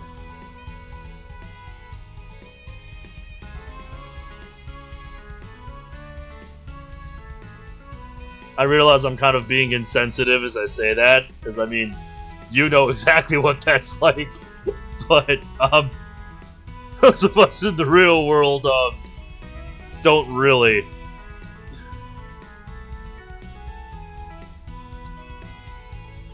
Let's give it a virus. It'd be a shame if someone opened Task Manager. I catch a brief glimpse of the file size when Monika moves the mouse over it. Holy shit, is it massive? What size are we talking here?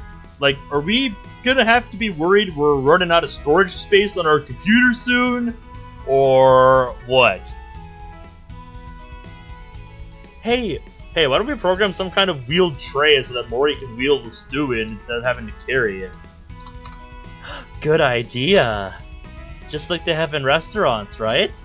Pretty much. I leave them to it, watching as they scroll through some very unusual looking code. Eventually I see them reach a section of the document where I see thumbnails of various items. This is just like adding items into Moss. It's implied that it runs on Windows 95 or 98. Oh boy, I'm scared. Now let's see here. Monika? Where would trays be under, do you think? Most computers didn't even have hard drives and were limited at like 5 gigs. Oh god, they're gonna run into problems. They're gonna run into problems with file size then. Monika moves the mouse to a search icon near the top of the screen. Let's try tray first. She types it in, but since the interface is English, she types it as tray. Oops. Then, I reach down and type in the actual spelling. A number of different styles of types of trays appear on screen. Monika scrolls down. It takes them a little while, but in the end they find the type of tray they're looking for. We watch it appear in a burst of static in the center of the room, right on top of the carpet. Isn't that where the table is, though?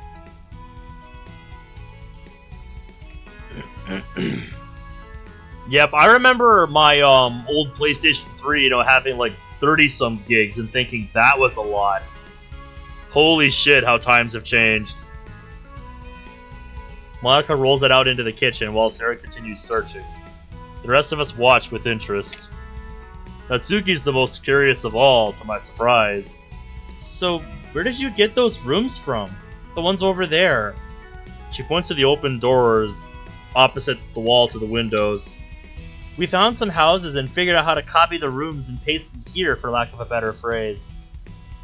Now you can buy 16 terabyte drives for like 150 bucks. Yeah, dude, if I saw somebody selling a 16 terabyte drive for 15 bucks, I would think something was up. I would think something is up with the drive. Because fucking nobody sells a 16 terabyte drive for that much. Oh, I wonder if my room is in there somewhere. Want me to look for you? No! Her vehemence startles everyone and she immediately looks apologetic. It's fine, really. You have other things to look for, right? Maybe get 1 terabyte for that much if you tried hard enough. Like the chairs? Right! She begins searching for different types of chairs. Monika then comes back and resumes helping her look. Just then, Yae speaks up. Hey, just curious, wouldn't it be easier to program in a new room where we can all sit and eat at a table? This room looks a bit small now. We all go silent. How the hell did we not think of that? I look around the room briefly, and she's right. I point over at the wall with the chalkboard on it. That wall's got some empty space. Think we can program something in there? Sayori and Monika both look at each other. It's worth a shot, right? Sure, let's look. They search through different houses and eventually settle on one that will fit all of us. I nod at Yae in gratitude for coming up with the idea. She needs the recognition so she knows she's useful to the team, even with simple things like this. With a burst of static, a new door appears at the other end of the room. I stand up straighter, and so does everyone else. Inhaling deeply, I walk over and push open the door. Yeah, this is a bloody restaurant dining room. The fuck? Forget houses, we're taking an actual restaurant's dining room. Oh, wow. Monika and Sayori's choice is really fitting. And the best part is, there's a kitchen attached. Just don't let Sayori near it. Hey, meanie. The mood lifts again as we all chuckle. I gotta say, nice choice though. Now the question is, how's dinner coming along? I'll go check. Monika heads back out into Meiji's house. Sayori looks around with a grin. Hey, Kozue-chan, Yae-chan, wanna go exploring with me and Meiji? Both girls slowly nod. Great, come on! They walk off to explore the newest addition to the space room with the young couple, leaving me with Natsuki. She doesn't look too excited about all this. I decide that since this will probably be the only time I can get her truly alone, try to talk to her. This is a lot to take in, I know. I'm sorry we're just throwing this all at you at once.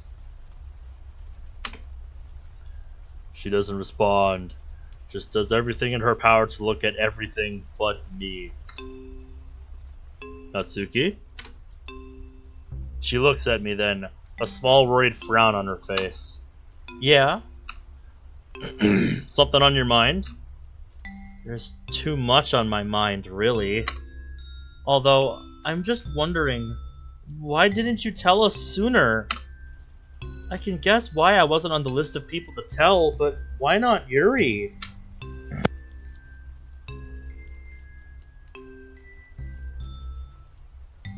She's smart. She definitely could have helped, even if she isn't as computer savvy. Let's just say there are reasons we haven't told Yuri on this timeline.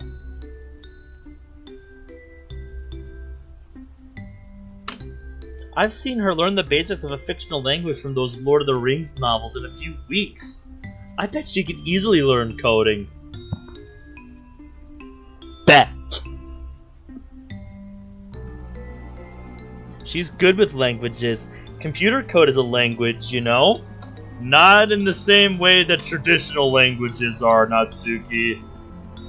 You're comparing apples to oranges here. I take a seat at the table and Natsuki sits opposite me, looking at me with a curious and slightly accusatory expression. Honestly, I could probably come up with 1,000 excuses, but I feel like they'd fall flat. Tell me anyway. Well, I mean, when I first arrived here, it's not like I had much time to plan things out. In retrospect, it was a stupid decision on my part. And now that Yuri is the way she is now, I feel like it's too late to bring her into the fold. You saw how she is this time around. But can't you change her file? You can try it, I suppose. Last time Monika tried editing Sayori's depression before she attempted to, you know, well, Sayori's file changed itself back. Back to the topic at hand. It's too late to tell Yuri now. I should have told her earlier, mostly because she saw through my lie. But right now, she's acting like a jealous yandere whenever she sees me with another girl. And that fight today, that was completely unlike her. Even more unlike her was when she slashed at me outside the upstairs girl's bathroom with her knife. Natsuki looks horrified at this revelation. She what? I looked down, remembering the fear I felt when Yuri did that. What can we do to help her?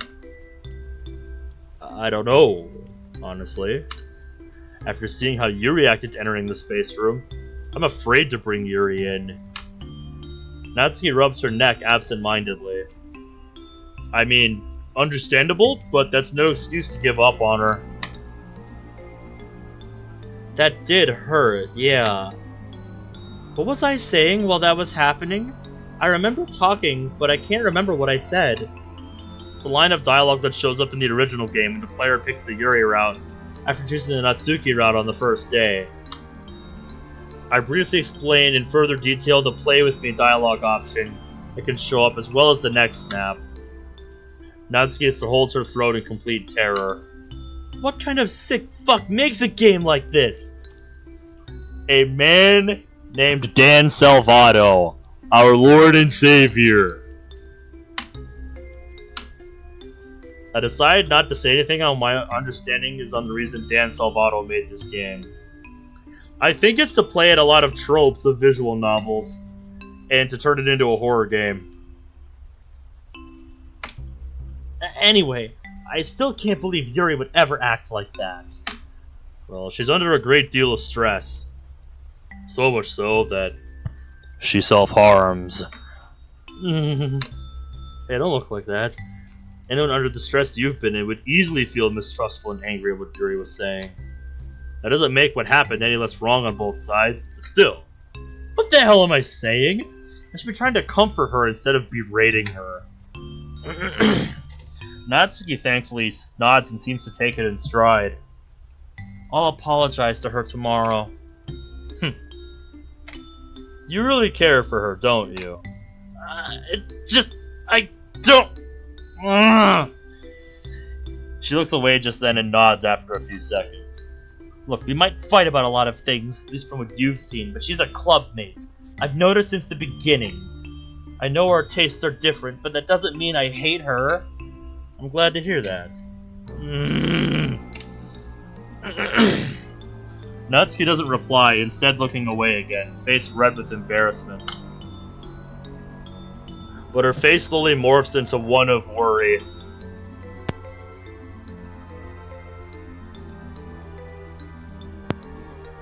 Someone has mastered wave dashing? Someone who has mastered wave dashing. I suppose, yeah. Do you guys have any ideas on what to do next? That's what we're going to talk about after dinner. That, and hopefully learn more about coding so that Meiji and I can permanently separate. I doubt I can help there. Any ideas put forward won't be dismissed. This is new territory for all of us. Just then, the kitchen door opens. Mori and Monika are both pushing in the metal wheeling tray with a large steaming pot of something that smells incredible. The beef stew! Soup's on! Besides the pot, I see a glass jug of ice water and a steaming platter of dinner rolls. You spelled rolls wrong. We're not talking about server rolls. That's what the QR code's for. And... yeah, we're talking about dinner rolls. Hey, that's my line, Mori. Soup's on! Mori calls out loud enough for everyone to hear. Sayori is the first to run in, followed by a smiling Meiji, and then Kozue and Yae. Of course Sayori is first. Sayori is always first when it comes to food. I stand and walk over to help grab the bowls and set beside the pot. I'll help set the table. I'll help too. Soon everyone is jointly setting the table with bowls, spoons, glasses, and napkins, so eventually everything is set up. Mori comes around and uses the ladle to dish us a healthy portion to everyone. Sayori, who is walking behind Mori, carefully pours ice water into each glass. The smell of a delicious beef stew fills the air as she does so.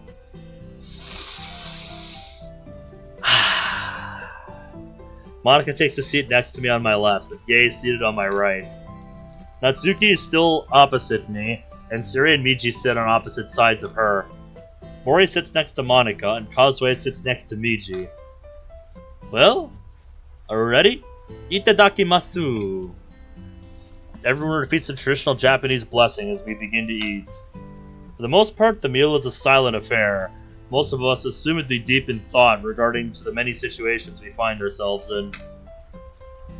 While most of us eat slowly and thoughtfully, Natsuki is the sole exception. Eating fast but with table manners. Yeah, she's like me, always trying to get everything down quickly. To my surprise, she requests a second bowl and finishes that too. Hell yeah! It makes sense, since it's likely this version of her body hasn't had a decent meal in a while.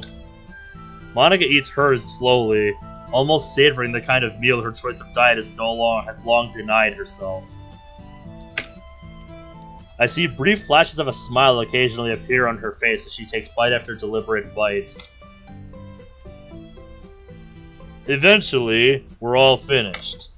I stand and begin gathering my dirty dishes. Is everyone finished? Sayori waves her hand as she spoons one more bite of soup into her mouth. Now I'm done! Everyone else? I receive nods and replies in the affirmative. Great! Let's clean up, then go back to the main room. There's a lot we should probably do and discuss. We all begin gathering up our dishes and placing them on the rolling tray. 10 minutes later. We're all gathered in the main space room, gathering in a circle around the corner coffee table. I stand at the front, facing everyone. Okay, so we have a few hours to kill. We all know the stakes and what's at risk. I know that's a lot to think about, but I'm afraid we don't have much of a choice here. Time is quickly running out. What should we focus on tonight? The group is silent, everyone deep in thought. Well, I know for me, I want to know why you say I was unaffected by coming into this place. It's pretty unnerving. Alright, that's a good idea. We might learn something from that. Natsuki starts to say something, but closes her mouth. What's up, Natsuki? I was just wondering if we could at least try and help Yuri through this thing. She indicates to the computer. Before you all go off on me, I know what you said. I know what you said, Ben. I think that comma before said is unnecessary. And I know what I said earlier, but it just sounds like this is our only option. I don't know much about coding, but if we all have some file that affects us, I think we should try and help Yuri at least. I don't know. I look over at Sayori, who looks uncertain now.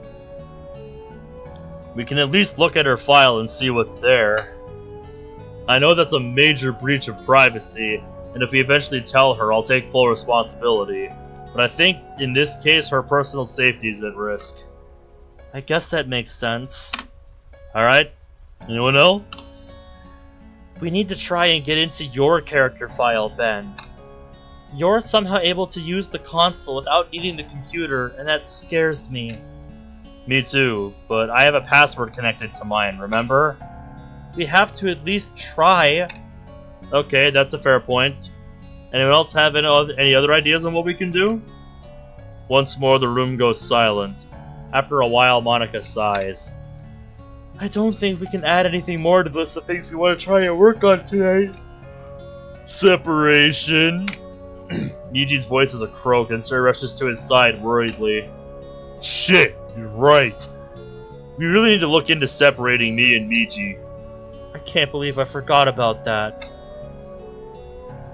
Monika looks away with guilt, but I put a hand on her shoulder. Pat, pat, pat. There's so much happening now. Don't worry about being a bit overwhelmed and forgetful. Meiji nods in agreement. I turn to him. Are you sure you want to be here for this? Your body's been through a lot today. I doubt anyone here would think any less of you if you waked a bit earlier and rested your voice. He considers it briefly, then shakes his head. At least go and take a bath. It'll help, I promise. She has a point, Meiji. You should at least do that. Yes. He looks between Monika and Sayori, then sighs and nods. Come on, let's go. Sayori tugs on Meiji's blazer and pulls him towards the bedroom first. Let's get you some change of clothes. With Sayori and Meiji gone for the moment, I turn to the others. If any of you need to leave early at any time, please go ahead and do so. The less people know about this secret, the better. I doubt it would be easy to explain this to any of your parents. Natsuki looks scared of this, but I quickly turn to her. You're staying here tonight. Meiji's family has a few spare rooms empty that you can stay in for the night. Yae is using one, but Meiji's sister's room is empty, so you can use that if you'd like. I see her relax a bit in relief. Thanks. My parents are used to me coming home after dark, so I should be fine. I might leave in a couple hours. The weather did say the rain was going to get worse again tonight. I'll take care of the dishes before I join you, though. Alright, sounds good. Mori heads out, pushing the cart of dirty dishes back towards Meiji's house. Alright then. Everyone else ready to get to work? Everyone nods and replies in the affirmative again. I grab my laptop and head for the couch. Let's put our hands to work, everyone. Several hours later. The night passes by, and after quickly setting up a timer so that we can split up the work evenly, we begin. We start by looking through Kozue's character file first. For some reason, unlike the night before, the file appears normal. We scroll down to the memory lines.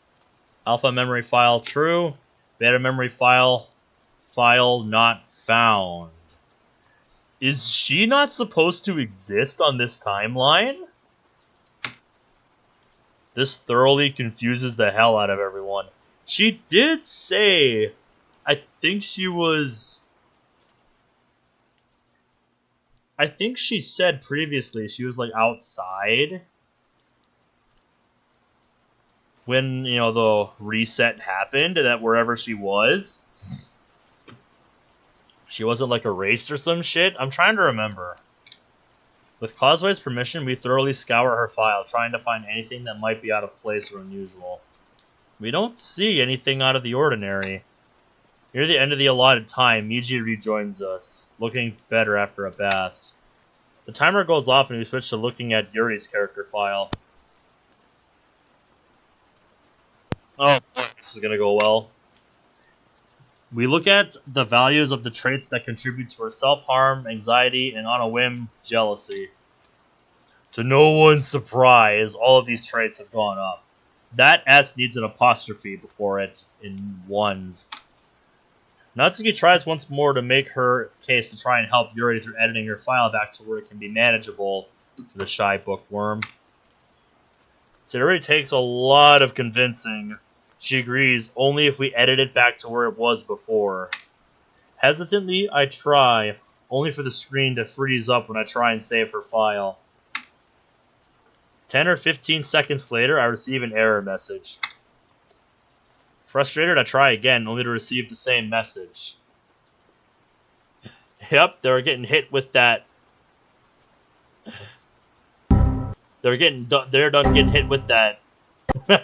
They're done getting hit with that.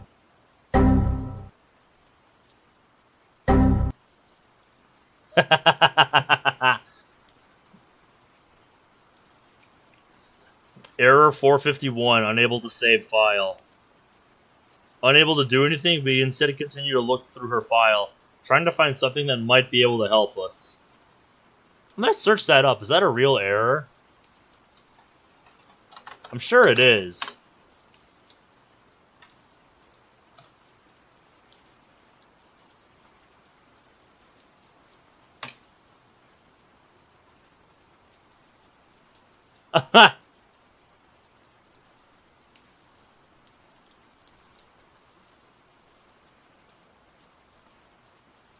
So error 451 is a real error. And, not chat.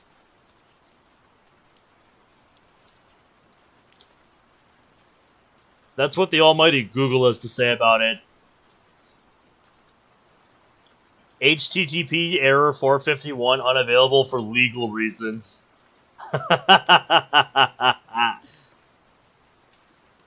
So, what's going on in that character file of yours, Yuri? However, since we're novice coders, we don't see anything. The most frustrated out of all of us is Natsuki.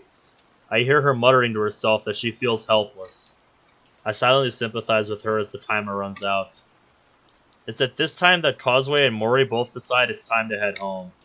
The storm outside is raging harder now, and both want to make it home before it truly breaks. After Monika walks them out and thanks them for coming, she comes back and we all resume our work.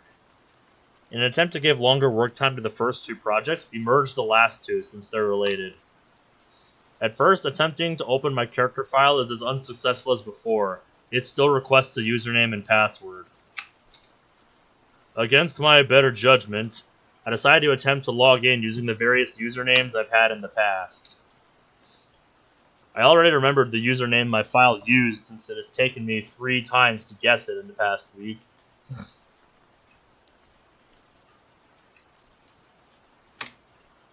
With 2 groups gathered around different computers, Yae, Natsuki, and Meiji are on my laptop, and Sayori and Monika are on the other, we attempt a few things. First, I retry all the passwords I know on my laptop. When that fails, Monika tries them on her PC, but nothing works. In the last attempt to open my file, we scour the entire game files, looking for any kind of clue as to what the password might be.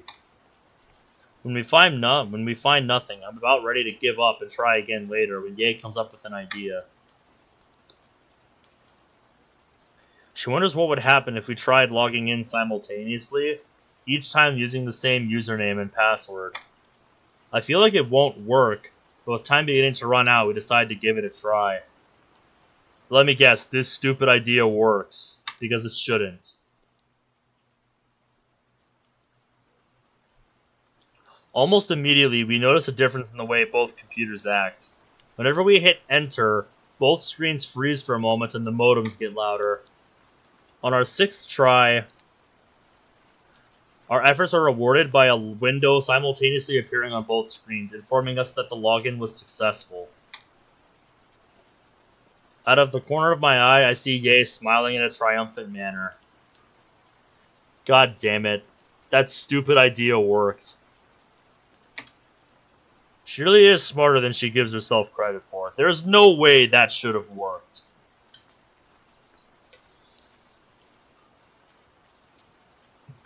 What kind of logic is that even based on? I make a silent promise to myself to help her rediscover that part of herself. We then continue our work. I open Meiji's file and keep both of ours side by side to compare. Monika does the same on my suggestion. We all scroll through the files as carefully as we can, and I pay close attention to everything. To our dismay, my file looks like any other normal character file when compared to Meiji's. We dutifully scroll through, though, desperately trying to find anything useful. Finally, with about 5 minutes left, I groan in exasperation and put my laptop on the table.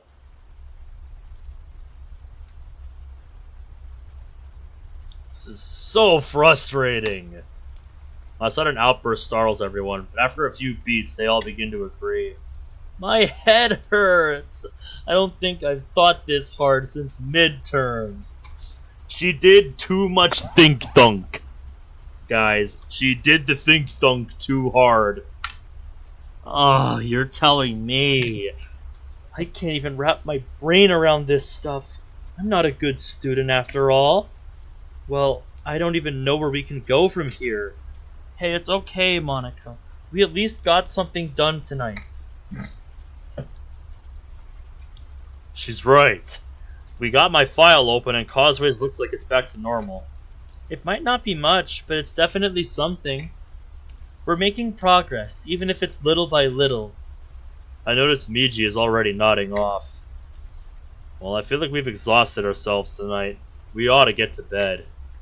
Natsuki, I'll show you to Meiji's sister's room and see if there's any kind of pajamas she might have for you. I'm gonna take a bath. Monika, Natsuki, and Yae all leave the room. Just then, I remember what happened to Sayori when she saved me and Meiji back at school. While Meiji isn't looking, I lean in. After the others go to bed, stay out here with me and Monika. We gotta talk about what happened earlier at school. Oh, alright. I help Meiji to his feet into bed. After I'm finished, he immediately falls asleep and Sayori and I walk back out of the classroom. Walk out to the classroom, both of us silent. From outside the door, I can hear Meiji's bath running. 10 minutes later, Monika returns. When she sees the two of us sitting on the couch, she walks over, concerned. Over needs a comma in front of it. Hey, is everything okay? I motion for her to sit. Sit down. There's something we need to talk about. Something happened earlier. Nervously, she sits down and looks between me and Sayori.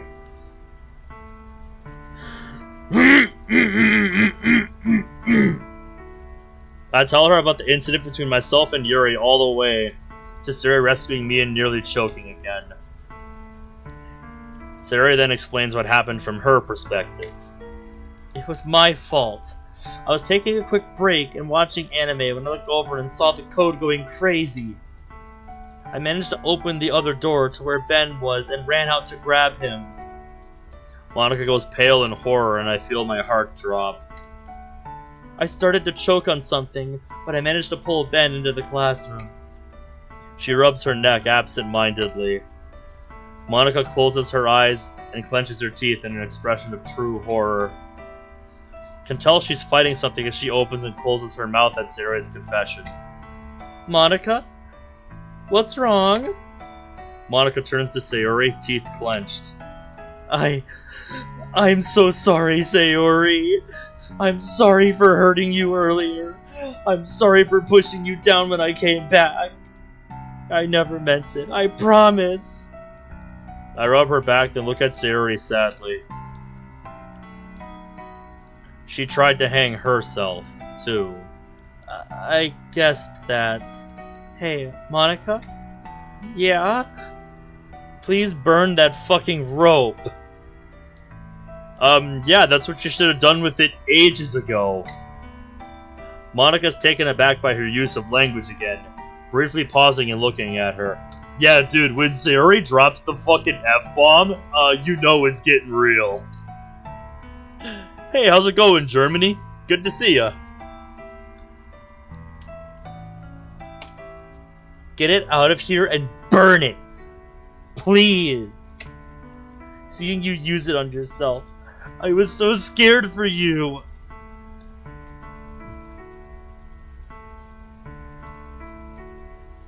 Which, the one we're seeing now, or you mean the Monika neck rope attempt scene from earlier?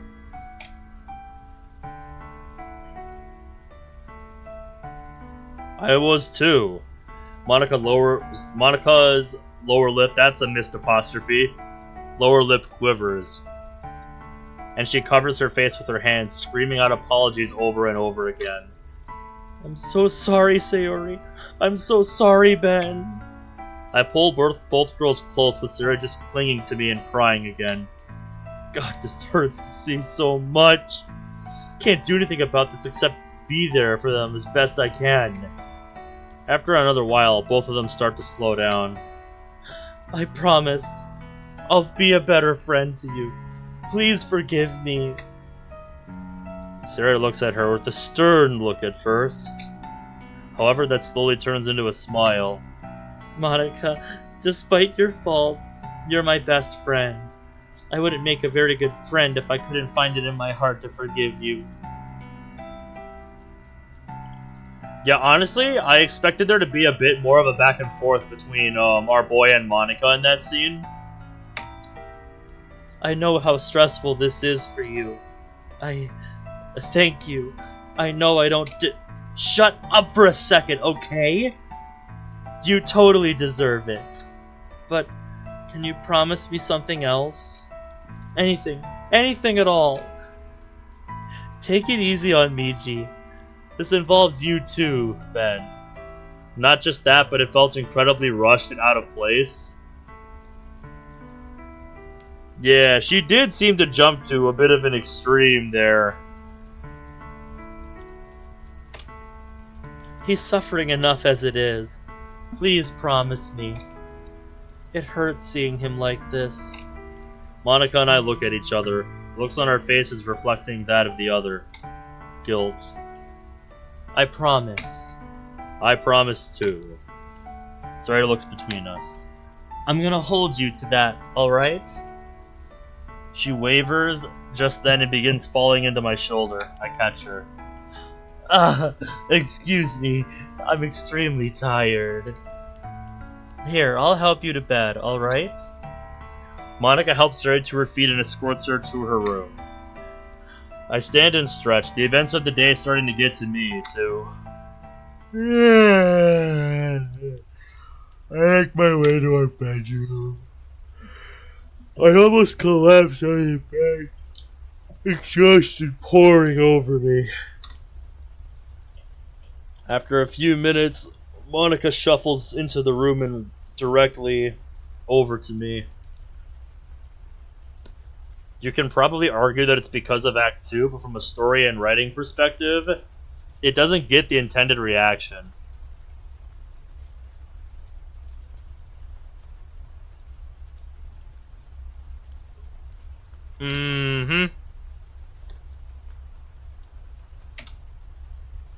She looks up at me with a look of uncertainty and approaches me. Ben, we are gonna make it through this, right? Please tell me we're gonna be okay. She comes over and lies next to me, lying her head against my chest. I don't care if it's a lie. Just tell me it's going to be okay in the end. Reaching up, I place my hand on her head.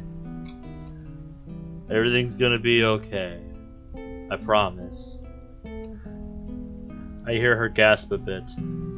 She reaches up and grabs onto my shirt, clinging to it with a desperate grip.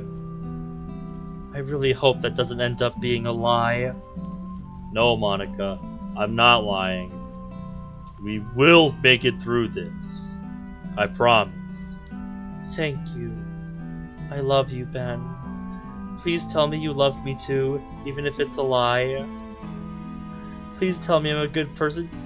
It's I silence her with a deep kiss, wrapping my arms around her. She's briefly startled by this, but she returns the favor. After a while, I break the kiss and look at her. Asano Monika, I love you with all of my heart and being. You are a good person. Can promise you that. I'm not lying here. I deeply and truly love you. Thank you. That means more to me than you'll ever know. She leans her head against my chest. We'll be okay. We'll be okay. She repeats that to herself a few more times before she begins to relax. In my arms. I cover the two of us in our blankets. Monika, still in her uniform, is fast asleep now. It's gotta be uncomfortable. Too tired to turn off the light on the dresser opposite from me, I close my eyes and drift off. More like too lazy to use the background again.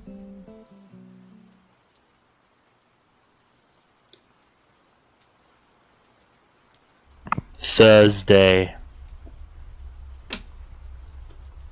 Why am I imagining the Undertale, like, pop-in sound effect when that happens? Hey, who turned off the lights?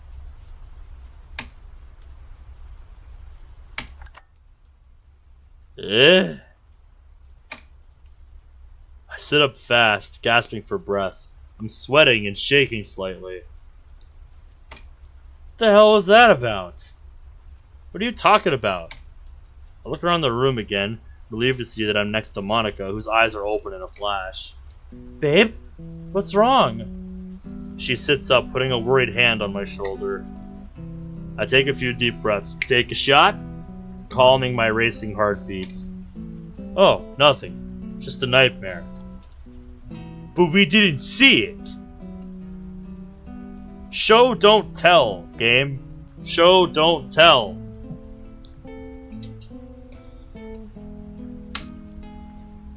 Then, her grip on my shoulder tightens worriedly. Give me a few moments. Also, what the hell is with this? They didn't even turn off the lights last night. So, I can make the argument that somebody came in here and turned them off when they saw they were still on. But, why? After taking a few more deep breaths, take a shot, I turn back to Monika and smile reassuringly. Alright, I'm feeling better now. Home Depot theme starts playing. What was the dream about? Now that I try and remember it, I'm finding it harder to do. Well, that's probably for the best. I can't remember now. Oh. I'm sure it's nothing. If you say so. Alright, as long as you're feeling better. Feeling better already. I put my hand over the other she has on my shoulder, then I grin. Over the one she has, sorry.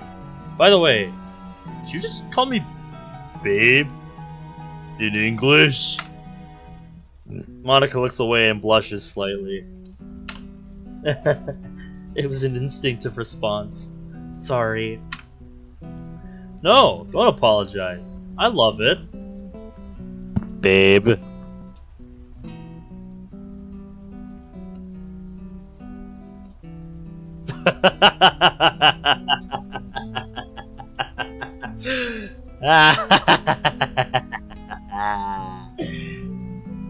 I see you up there.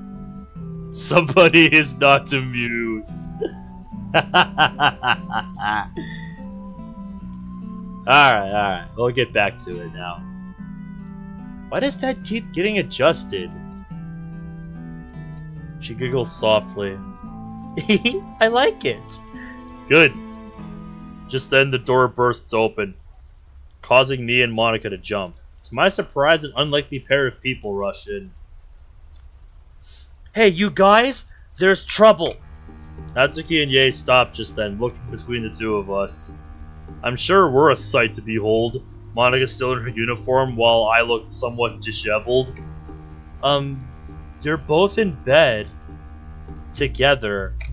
Yeah? And? The two of you? Oh, ew! Seriously, Monika? Monika blushes hard at the implication, as do I. What the f- No, God, no, we didn't! We didn't have the energy to get properly ready for bed is all. Are you telling the truth? Yes! Alright. Good. So what was so important you felt the need to barge into our room? Monika sounds a bit annoyed by the sudden intrusion, but Yae doesn't seem to notice. Huh? Oh, right. Muramoto has it. Natsuki holds out an envelope to me. I found this on the front porch just a few minutes ago. Oh dear, I think I know what this is. What? Who could have left this here? And why bring it to me if it's addressed to Meiji? Look at the envelope again. I do so and my heart stops. Meiji's name is written in very neat cursive English. That cursive looks familiar, too. The door opens again, and Sayori pops her head in. Guys, is everything okay in here? I don't think so. I hold out the letter for her to see and explain what Natsuki just told me. I heard my name? Meiji walks in, his voice sounding better than it had the night before. I reiterate what I just said to Sayori. Well, open it and let's see. I don't think that's a good idea. I stand and hesitantly begin to open it. Everyone else is looking over my shoulders. I take out 2 pieces of paper. I knew it. Yep. It's this absolutely cursed shit.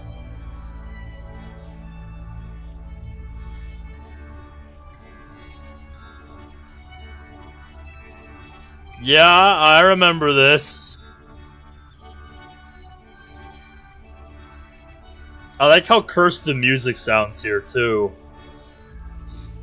I flinch and cover my nose as a strong odor wafts into my nose.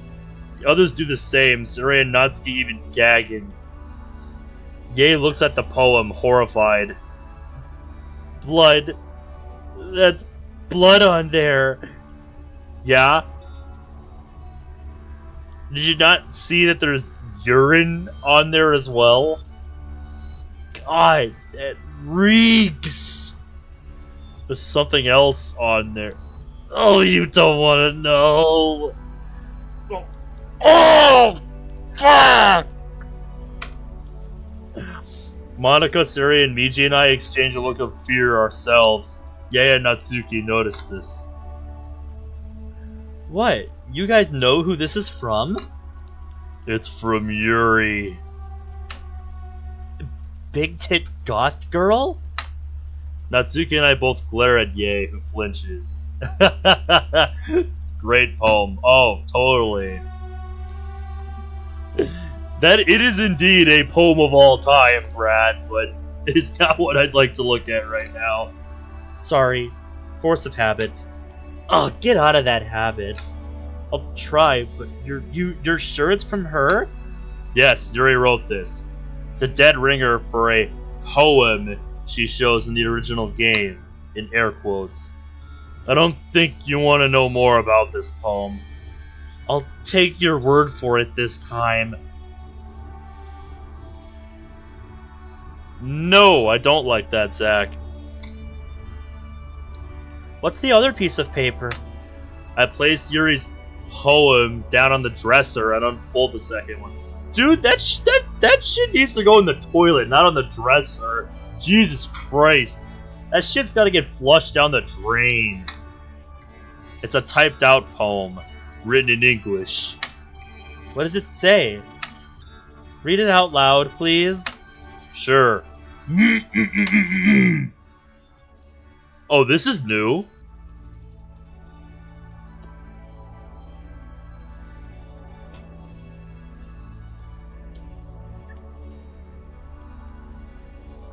This is new. Seasons of love. Morning. A flowery meadow, a gentle breeze, encompasses my frame. The trees are in bloom, just like my heart. And as I am surrounded by the waving grass, all the birds sing a sweet love song. Afternoon. The sun is high now, the trees full of leaves. The heat cannot compare to my burning desires. Because to me, the burning sun is as ice when compared to the embers flaming to life within me.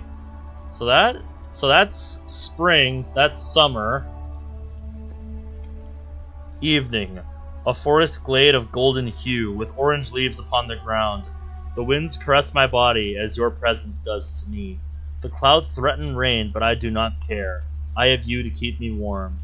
So that's autumn. Night. As the snows lie on the ground, so do your presence blanket my soul. It wraps around me, I am exposed to your cold front, which ensnares my being. The snow covers me, I am encircled in it, by it. Who knew snow could be so warm? Pretty obvious which season that is. My favorite. But damn.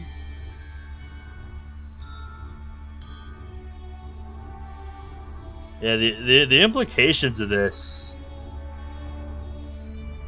Oh boy. Oh boy.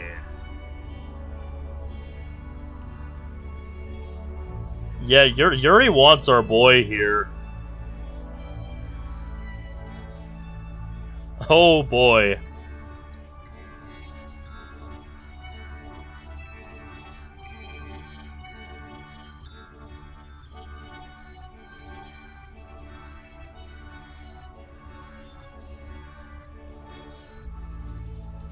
Oh yeah. As I read it line by line, I can feel my neck clench up in horror. This poem is almost in my style of poetry. I force myself to read the entire thing, slowly putting it down after I'm done. I'm trembling as I do so. Monika gives me an accusatory look. Then, did you give this to Yuri yesterday? Monika? When would I have had any time to give Yuri a love poem of any kind? She flinches at my outburst and looks away with guilt in her eyes. Right. I'm sorry. I shouldn't have yelled. It's alright. But if you didn't write this, then who did? Guys, that might not be our biggest problem. What do you mean? Think about it. Yuri knows where you live, Meiji. She's stalking you. Or rather, I guess it's Ben she's stalking this time around. The room goes silent at that realization. Damn it, she's right. I've tried my best to avoid Yuri so she won't go down the obsessive path, but I've screwed up all these days, the worst being yesterday. Should have been more aware around her. I feel a shiver run down my body. Okay, I'm starting to think it was a mistake for me to avoid Yuri this time around. A flash of jealousy flashes over Monika's face, but she takes a deep breath to calm down. Take a shot? What do you mean? I was hoping that by avoiding her, we could avoid her becoming obsessed with me, air quotes, but it seems like that won't really work this time around. Her mental state is deteriorating fast. Too fast to ignore. We really should sit down and talk to her today. Oh yeah, that's gonna go well. Yeah, you can count me out of that. I doubt anything coming from me would be of any help at all. She was the subject of my group's bullying in both worlds.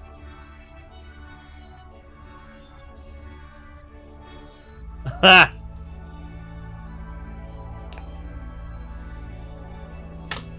Probably a good idea, but the rest of us should talk to her. At least me, Monika, and Natsuki. Are you sure you want me there? I'm not that good at this kind of thing, you know.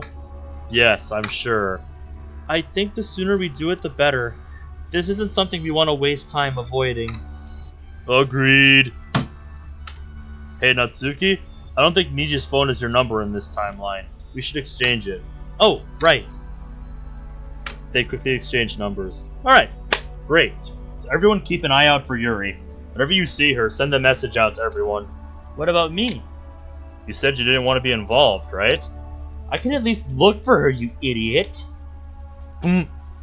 She's right. I completely forgot.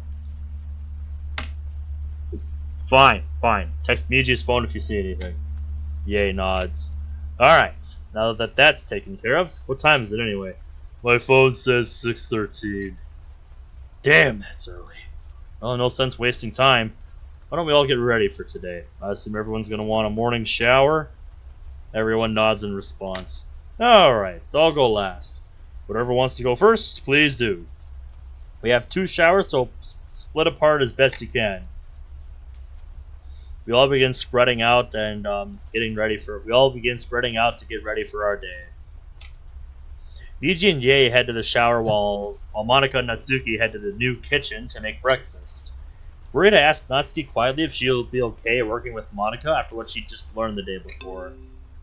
Natsuki crosses her arms and sighs. Look, I'm sure after what you saw yesterday, you're expecting me to be all pissed off at her, right? Well, to be honest, yeah. Right. And I still am angry at her. And you, to be honest. Figured. But after what I've seen and felt here, I figured yelling at the two of you would be pointless until this is all settled. She points to the window at the still rotating Earth. I know I have a temper, okay? I'll try and keep it in. The key word being try. We appreciate that. After Natsuki leaves, Monika walks over. What was that about? I was just making sure she wouldn't start a fight with you while you two were working together. Oh, right. I think you can trust her to be on her best behavior. I've known her longer than you, and I can tell you that she's a lot stronger than she looks. I don't doubt that. Guess I'm just starting to worry more and more the longer I'm here. Natsuki will be fine as she gets her 3 meals a day. As long as she gets her 3 meals a day. I'm sure Sayori means for that to be serious, but the way she says it makes me break out into a smile. Same with Monika. I'll make her a bento for later. Thanks, Monika. Yeah, thanks. I'm sure she'll appreciate it. In her tsundere-like way. The three of us share a chuckle at this before Monika heads after Natsuki, leaving Sayori and I alone. When we're alone, Sayori walks over and, to my surprise, throws her arms around me in a tender, affectionate hug. What's this for? I put my arms around her. Everyone needs a hug, especially now. Why does this keep doing this? Stay put, you! Stop it! Even you, right? Sayori smiles sadly but nods. I respond by hugging her tighter. Thanks, Ben. Also, about all the mistakes I made yesterday. It's alright. I realize we've been putting a hell of a lot of pressure on you these past few days. I was hoping for some entertainment would help keep your spirits up. It's not like we have access to antidepressants here. I managed without them for years before you came here. I'll be fine. Are you sure? I immediately remember from the game how Sayori didn't want people worrying about her, and this sounds like just that. You realize this is only going to make me more worried about you, right? I know, and I'm glad to know you're concerned. You should focus your attention on the other girls, especially Yuri. She's still very sad. That childlike assessment speaks volumes. Not just about Sayori, but about Yuri as well. Of course Yuri's sad. She's under so much stress for many different reasons. As I stand there thinking about it, a lot of things begin making sense about her recent actions. Ben? What are you thinking about?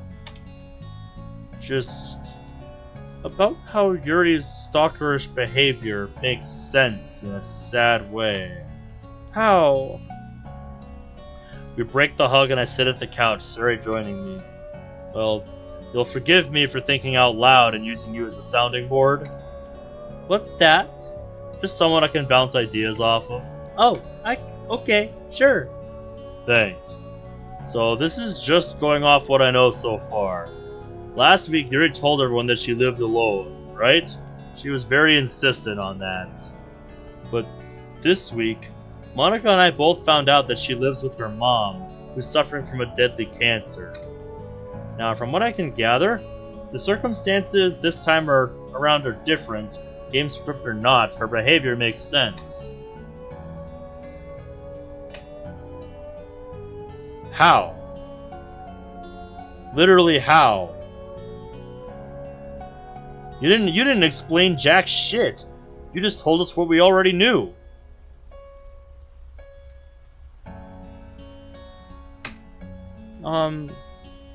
Actually, you've got one of your facts wrong. Last time, Yuri actually was living with her mom all along. Oh. Okay, I guess it makes sense as to why she was reluctant to share that. So, revising my hypothesis. In the first part of the original game, if you go down her route, the way in which someone like her opens up to the main character is, in my opinion, unusually fast. Ben? I'm curious too. Okay, so we know now that Yuri is the focus of bullying, and I don't think it's happened in just high school. Don't take what I'm about to say the wrong way, but it's pretty common for people like Yuri, shy, socially awkward, and introverted, to be singled out in school for being different, in air quotes. Which, since we're in Japan, makes the situation even more extreme. Yuri opens up to the main character in the game pretty fast, and I think that's due to the fact that despite being shy and introverted, she's lonely. I think even when she's surrounded by her clubmates, she wants something more. Ben, Earth to a person like a boyfriend. Someone she can be more vulnerable with and share her interests with. Ben! Sayori's shout brings me back to reality. Do you even hear yourself right now? You're talking about Yuri like she's some sort of science experiment. Sayori's death glare could cut steel. He's just talking pragmatically, Sayori. What are you talking about?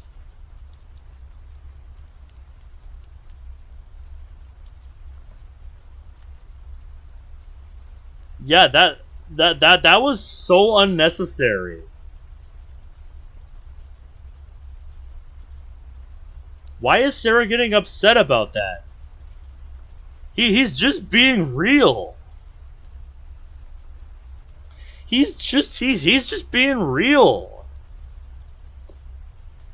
He's not talking about Yuri like she's some sort of science experiment. She's just talking about how Yuri feels. How is that in any way, shape, or form related to being like a science experiment? Man, this is the kind of stuff that is really dragging down Act 2, in my opinion. This is the kind of stuff that really drags it down. Like, Act 1, bro, was fucking GOAT status. There's a reason it's been at the top of my list for so long. But this... Oh, bro, no, this just...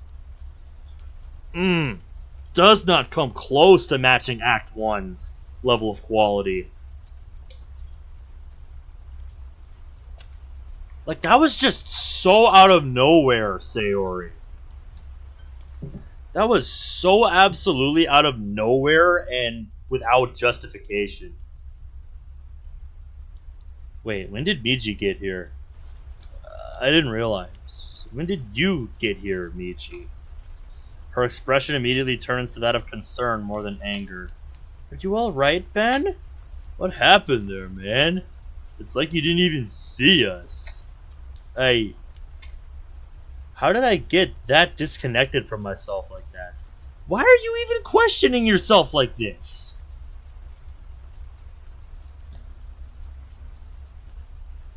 He's not disconnected from anything. He's just describing Yuri how somebody, naturally would if, they were trying to, break down what, her problem is.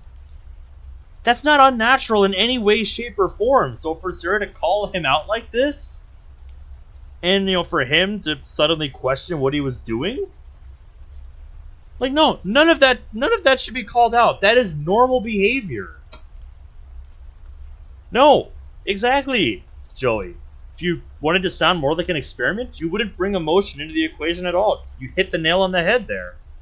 This scene does not add up whatsoever. God, they should have looked at this scene and rewrote this. This just does not make sense. If they even intended on keeping it. Like seriously.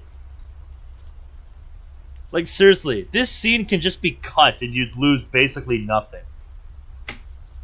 Yuri is a person. I can't just treat her like a problem that needs to be solved.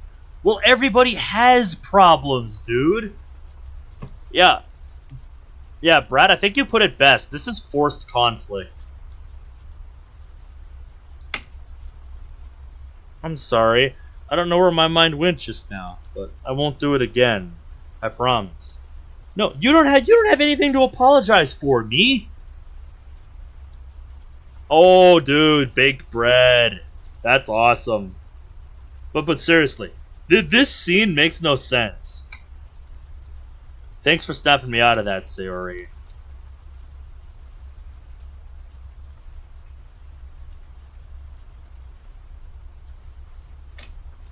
It's alright, as long as you're okay.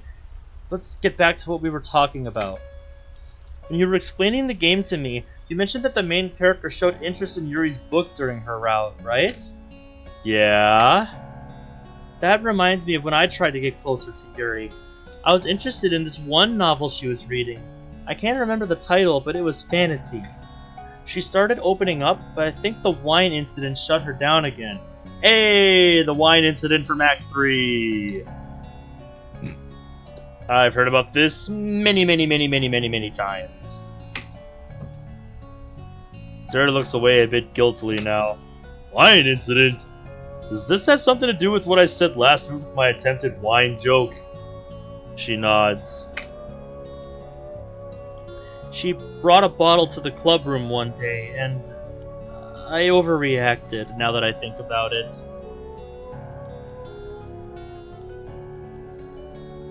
Yeah, Brad, this scene just makes no sense. Meiji puts an arm around her. Like, our boy was just being real, you know, breaking down how, you know, Yuri is feeling. And Sayori just snapped at him for absolutely no reason. There's no reason that should have happened. You know, it's like, holy shit, we're actually being smart for a second. And Sayori's just like, no. No smart here. Like, what the hell? What was that about?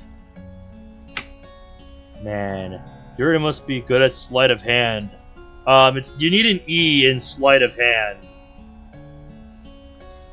When we're talking about sleight of hand, you want to spell it as slight.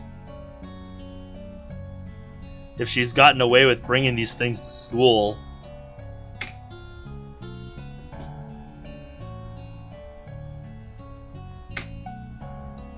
She pulls a bottle out of nowhere and asks if anyone wanted wine.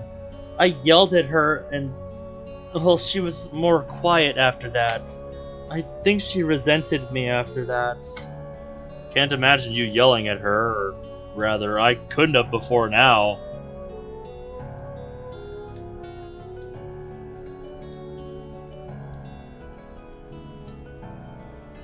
Yuri be a COD player now? Ha! That'd be amazing. If it's any consolation, I don't think she resented you. Remember last week when you, Yuri, and Monika talked about your depression before we went shopping? Afterwards, she told me and Monika she'd be there for you as best she could be. You know Yuri. She cares deeply about the few friends that she does have. She cherishes them. She wants to escape from the pain, but she never learned how to do so in a healthy way. And that's her problem. She had to be strong to take care of her mom. That forced her to mature faster than she deserves. Her only escape was hurting herself, but now, I'm her escape. And that's the point our boy was trying to get to. Now why did you have to cut him off like that, Sayori? I take a deep breath, rubbing my forehead. Oh, my brain hurts. I'm just guessing that is the case with Yuri. It makes sense to me. I look up and spot Monika leaning against the kitchen and dining room frame, her expression somber. How long were you there? Long enough. She walks in and sits next to me. About my earlier reaction to the letter, I jumped to conclusions too fast. Sorry about that. What you're saying about Yuri makes complete sense. Thank you! Sayori, and I thought you were supposed to be the sensible one. Ugh. Yeah, dude, why is the characterization backwards in this scene for those two?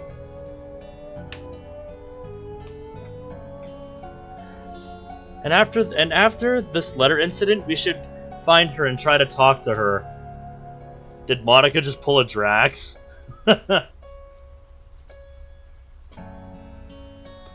I feel like they did so well with Act 1. Yeah, dude, Act 1 was fucking goated. Act 1 was fucking GOAT status when I played it. But this does not measure up to that same level of quality, dude. Not even close. Tell her that we're all here for her.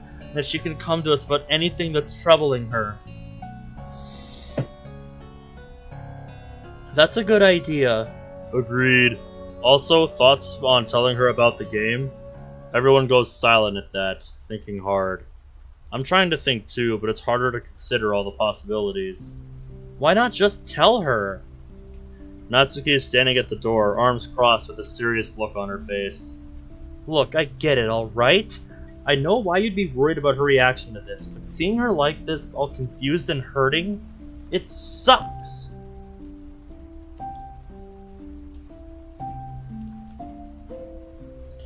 Especially now that I know something can hopefully be done about it.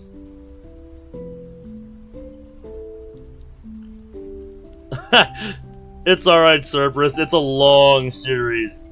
My Act 1 playthrough was fucking long. I'll look over at the others, one eyebrow raised. Well, honestly, I'm still concerned about how Yuri will react now, but Natsuki makes a good point. I think we should show her, guys. She's our friend, so she deserves to know, right? You have a good point. So we're all in agreement that we should tell Yuri? As long as we do it carefully, yeah. But I think we shouldn't show her until after we've talked to her about her own problems. Sure that we're here for her if she needs it, right? Exactly. So when are we gonna tell her? Yuri's not one to cut class, really. But we're gonna have to try and catch her either before class starts or during lunch. I'm more in favor of during lunch. This way we catch her when she isn't tired from waking up, we can find a quiet place to talk, since most people will be in the cafeteria. Maybe that stairway under construction we saw last time. Or, depending on how many people are in her classroom, we can stay there. What about drama, Germany? What drama have you been hearing about? I feel like the biggest reason for them being unnecessary is because there are no consequences. Yeah, exactly. A lot of dramatic scenes happen, but nothing really comes of it. It's just there because it can be.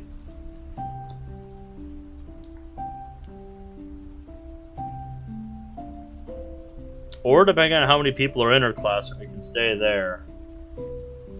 Sounds good to me.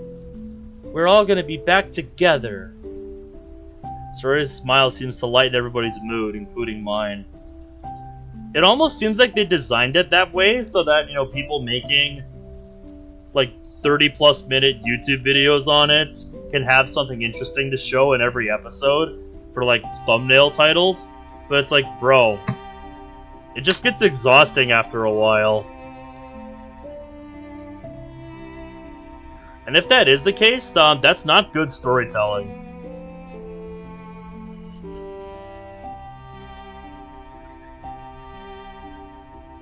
Yeah, basically the mod, I think, puts emotions over logical consistency a little bit too much. I think is a good way of putting what you guys are saying. And I think I can definitely agree with that. The mod has a good emotional tone, but a lot of things don't make sense if you think about them for more than, like, a minute. Like, if you think about it for more than a little bit, you realize things just don't make sense. But as a caveat, I think it should be just us telling her, not Kozue, Mori, or even Yae. That might be too much for her to handle at first. Yeah, probably not. Also, last night's experience with Natsuki tells me we shouldn't have her enter the space room if we show her. Can say that again. Ugh, my neck's still sore. Do you want some painkillers? No, it's not as bad as last night. It's going away. How did you sleep, though? Honestly, like a rock. The moment my head hit the pillow, I was out. Jealous! I seriously wish I could do that. Even at my most tired state, I can't do that. That's some bed your sister has there, Meiji. How true. It's very comfortable. How would you know? I stand and stretch, soon followed by Monika. You can almost do it. Some nights I feel like I can do it, but then I'm up for like another 2 hours and I'm just like, fuck. Alright then, everyone, let's make some breakfast.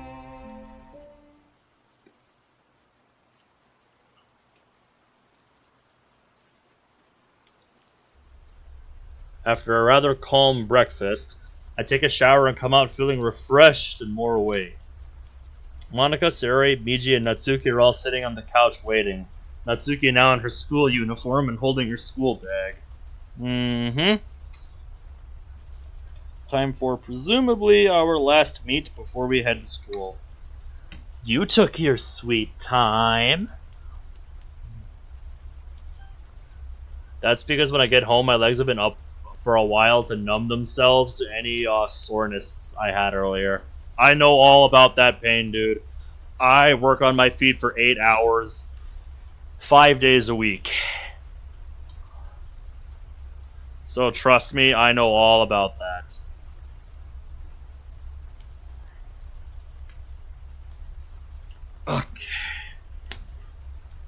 Okay. Sticking out of Natsuki's bag, I see a wrapped bento box, but I don't say anything. Even if I'm not going to be in my own body, I still like the feeling of being clean, you know? Oof. Yeah, hurry up though, it's just past 7:20. She rushes to the space room door. Monika catches her before she can leave, though. Wait, Natsuki, I'd like you to watch this. After a nod from Monika, Meiji puts his mask on and we both walk towards the door. Natsuki has a horrified look on her face after I recover. And that happens every time? Pretty much. Damn. She goes silent. I'm gonna head out now. Natsuki walks down the hall quietly and is out of sight before I know it. Nudging Monika, I push her after Natsuki. Ben?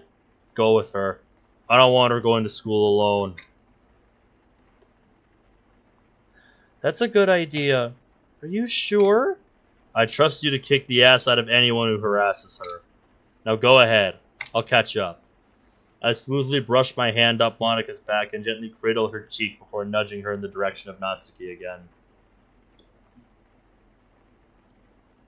Did the space-time continuum knock his face or something? Nope. Our boy Meiji and Ben have fused. They have been fused together since the beginning. They only separate in the space room. Monika and Sayori both blush. Your package comes today? Ooh, what did you order? That's weird seeing Meiji do that! Damn, man. You couldn't have done that before we merged? Oh, nice! What earbuds? Yeah. Yeah, it is insane, Cerberus. God damn it, why does this keep happening on my upper monitor? Okay, fuck it, I need to complain about this. I don't know how this keeps happening, but my live streaming window keeps scrolling to the right automatically for no reason. I don't know how it's doing that or why it's doing that, but it keeps doing that and it's annoying. So stop it. Stop! I don't know how or why it keeps doing that, but it keeps doing that and it's so annoying. I literally don't even have it highlighted. I'm literally down here on my main monitor and it keeps doing that. I might be fine with you doing that a little, but not in front of Sayori.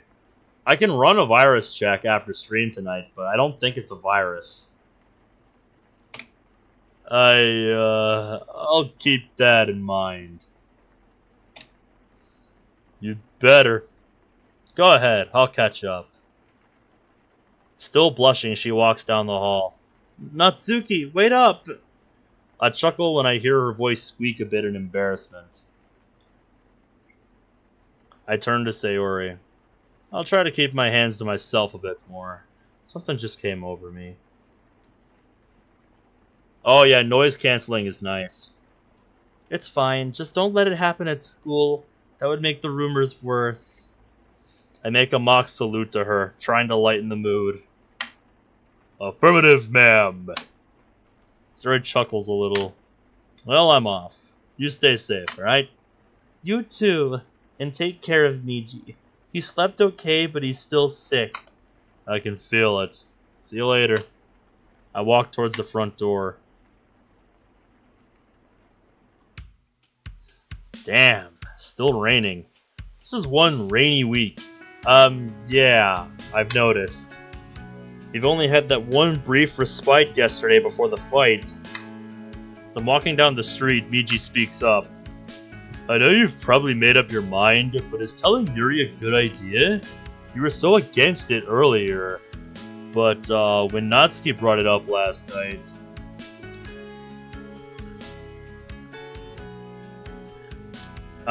yeah, my mouse doesn't have anything like that.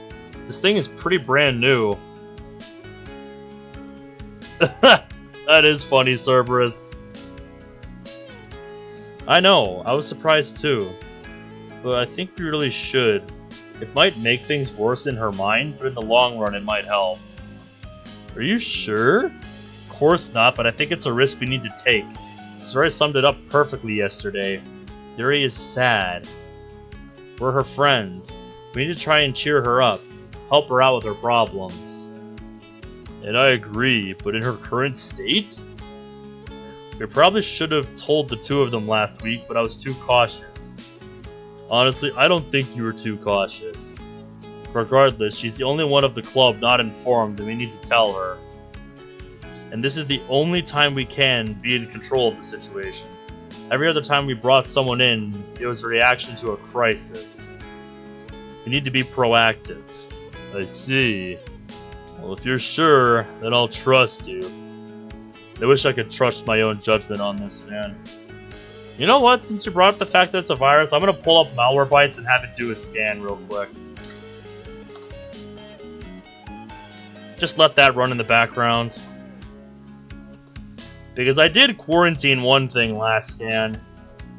And it was something that I...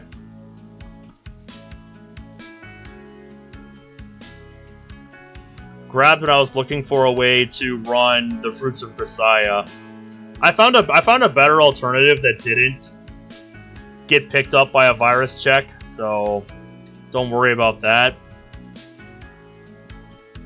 But yeah, I'll run it again and see if it picks up anything. I might just have a bunch of drivers I need to update with CCleaner, so I'll check that after stream too. I wish I could trust my own judgment on this, man. We both go silent as we head to school. Other students go by, the occasional one calling out to me and asking where the harem is or some nonsense like that. Shut up. I ignore them as I make my way to school. Fortunately, I make it to the front of the school building without incident. In fact, the moment I get to school, I feel as if people are giving me a wide berth with slight looks of fear on their faces. What's that about? No idea. I shrug slightly and head inside. Kotanoha, did you do something?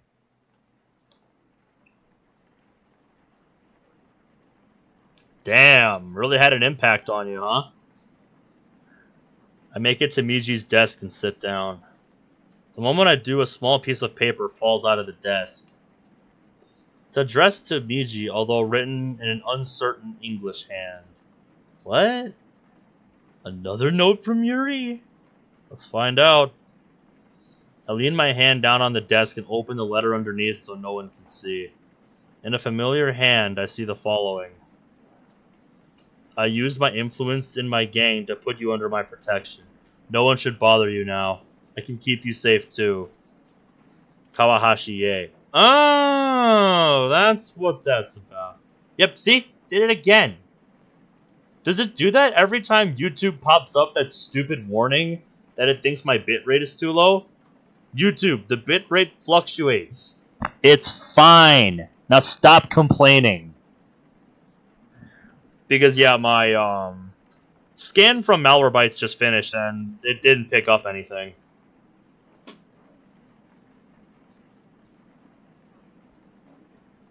Ugh, damn it, Yae. I appreciate the effort, but she could have just texted us. She trying to work with the rumors? Maybe change them? Now it's completely obvious that something happened between us. This doesn't make any sense. I thrust the letter back into Meiji's desk. Sitting up, I look around, only to catch a few people stealing glances at me, only to quickly look away the moment we make eye contact. I lay my head on the desk again and close my eyes. However, someone pokes my back just then. Oh, hello. Excuse me. Sitting up, I look over and see Kozue, sitting at her desk with a pencil out. Hey, what's up with you today?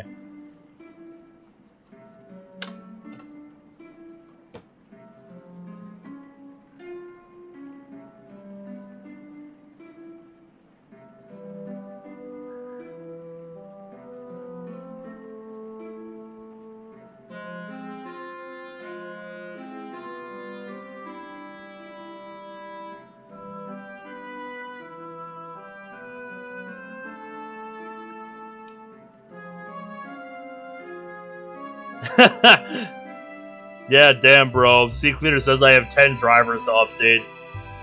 I'll fix that after stream.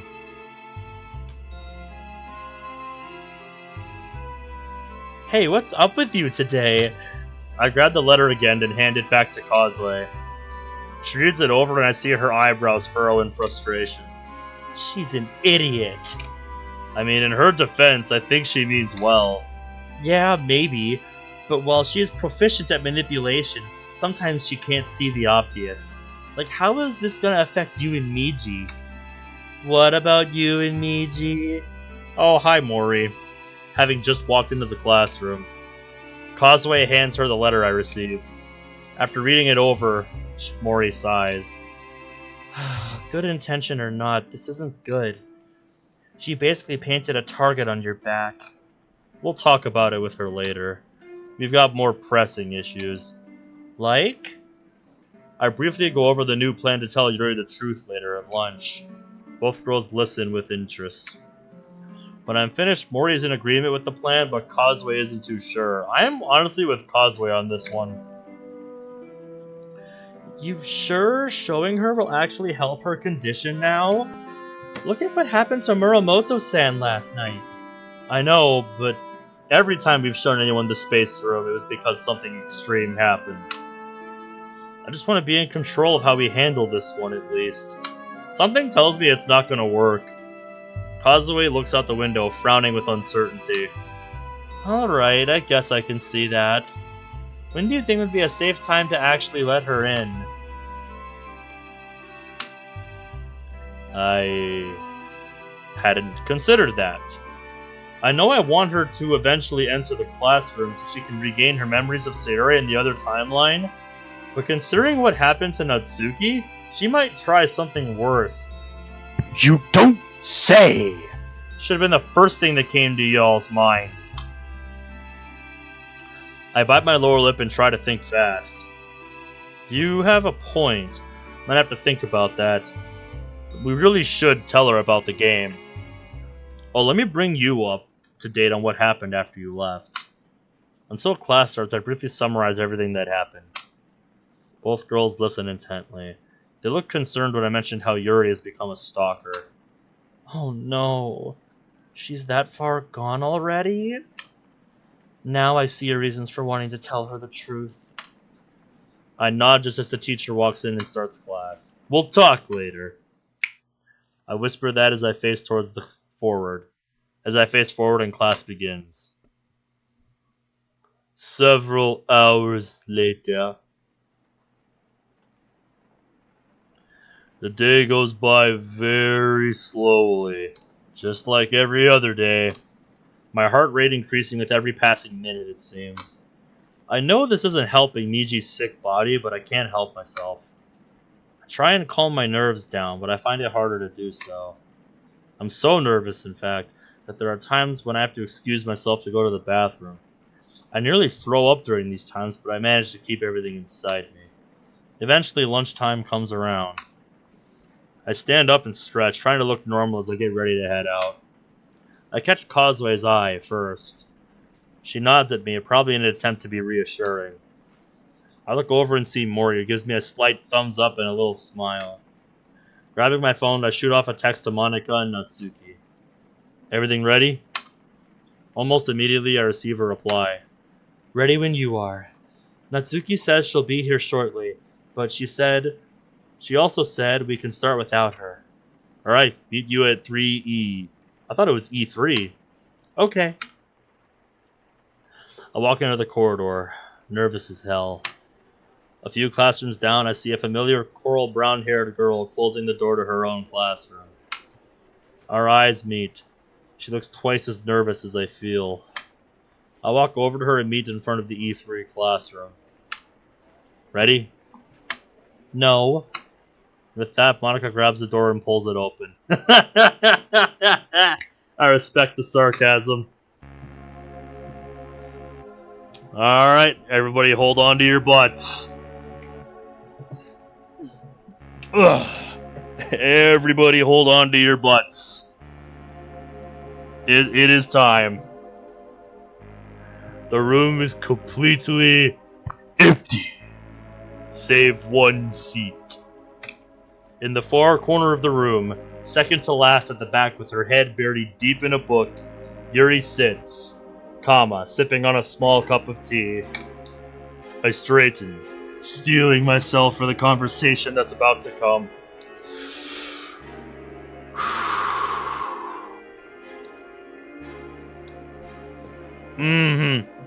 I'm grabbing a Reese's cup for this.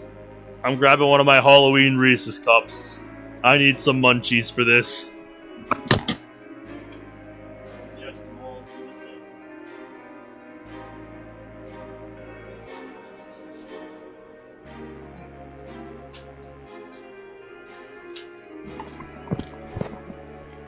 Alright.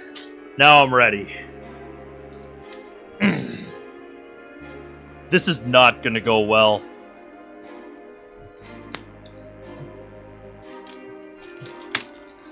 Yuri is so entranced by her book that she doesn't even notice that Monika and I are walking over until we're practically on top of her. Here we go. Just getting my Reese's cup ready here. Yuri? She jumps in surprise, nearly spilling her tea in the process. Sheesh!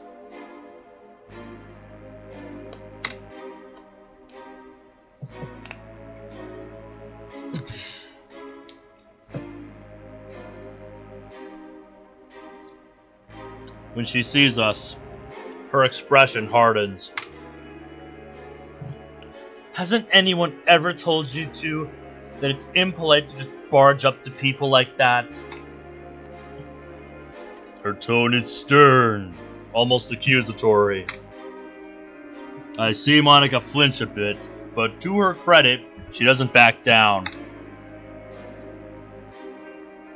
Yuri, I'm sorry we startled you, but we want to talk to you. Oh? Is it about those rumors going around about you two and Kawahashi? Yuri practically spits out Yae's last name like venom. Yuri, please listen. All those rumors are all wrong. Yuri looks over at me as if to confirm. I nod slowly. I didn't sleep with anyone. Yuri looks away, staring out the window. I exchange a glance with Monika and we both grab a nearby desk chair and sit next to her. You remember what Mori told you yesterday, right? Yuri looks back over at us, her expression calmer than before. Yeah, I know. Immediately, a horrifying thought comes to my head. Yuri? Did something happen with your mom?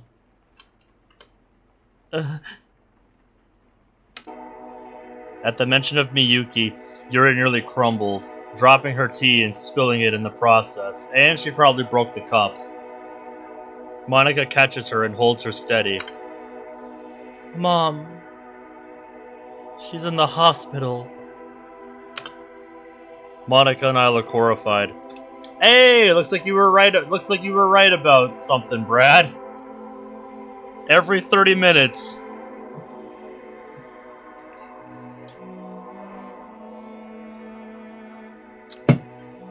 Still, poor Yuri. Monika and I look horrified. I haven't slept all night. Not even a walk helped. I realized then that the walk was probably when Yuri delivered the letter. That still doesn't explain the contents of the letter, though. Like, at all. She looks over at me, almost like she's reading my mind. I'm sorry. Something's been wrong with me lately. I don't know what it is. My heart starts to go crazy at random times, like it's going to rip out of my chest. It overwhelms me with energy and emotions that I can't let out. It's been making me do weird things. I don't know why it's happening. She buries her face in her hands, starting to hyperventilate. You're right about that, Brian. This is where I am expecting the madness to kick in. Also, welcome to the stream. I don't think I have seen you around before, Brian. If you are a returning viewer, though, I apologize for the mistake. But yeah, either way, glad to have you. She begins to sniff and hold back tears. I wasn't expecting her to open up so quickly, especially with Monika of all people there.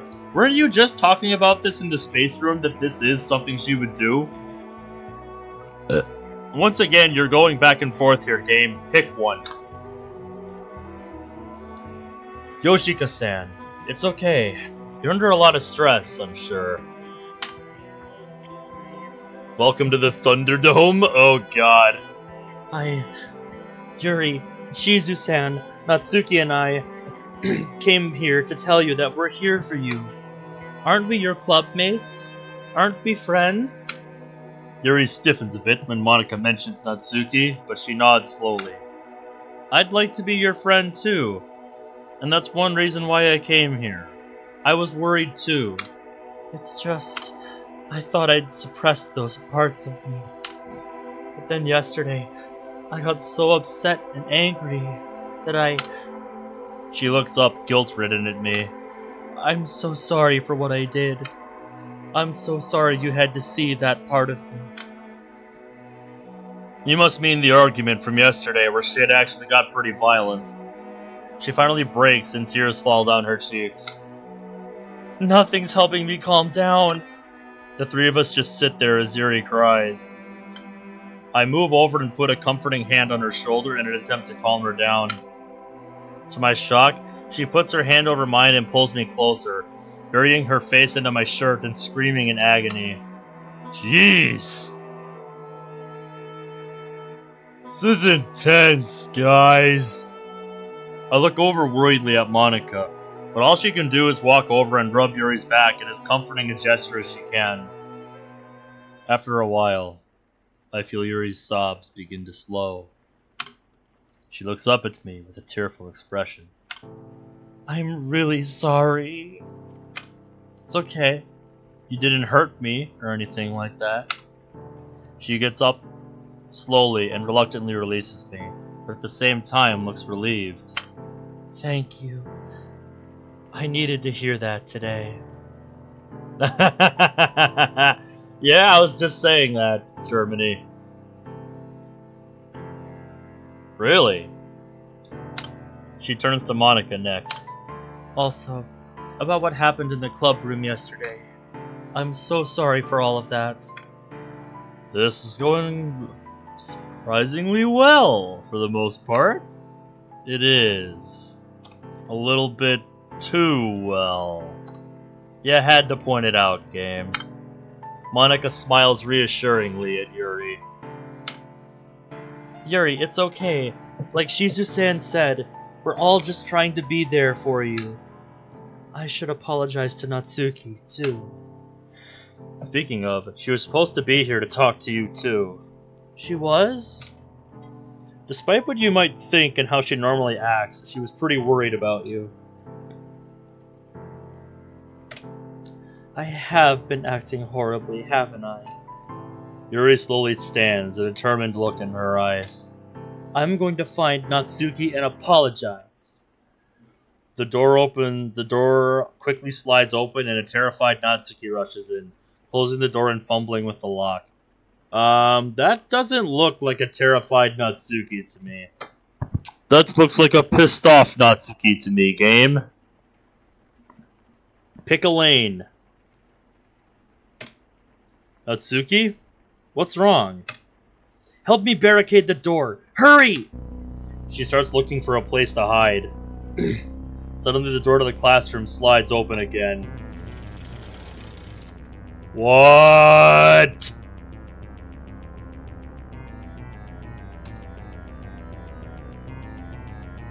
Is this your dad?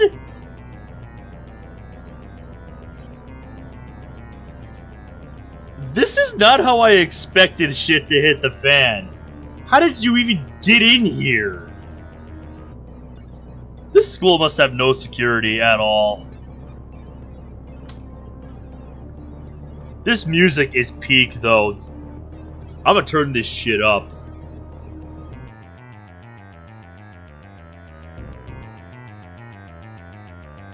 The person on the other end is revealed to be a young-looking man in a business suit. Shit! Natsuki runs over to where the others are, hiding behind me. She glares at the man with her best defiant look, but she's trembling hard and barely keeping it together. Shit! He has a gun! Looking around, he spots Natsuki. So here you are, you little brat! The man brandishes his weapon as he steps into the room. This is Datsuki. You're in a lot of trouble. You didn't come home last night. You know what that means? Leave me alone. Dad, please, don't hurt anyone. The fuck? This is her dad? Certainly not what I expected.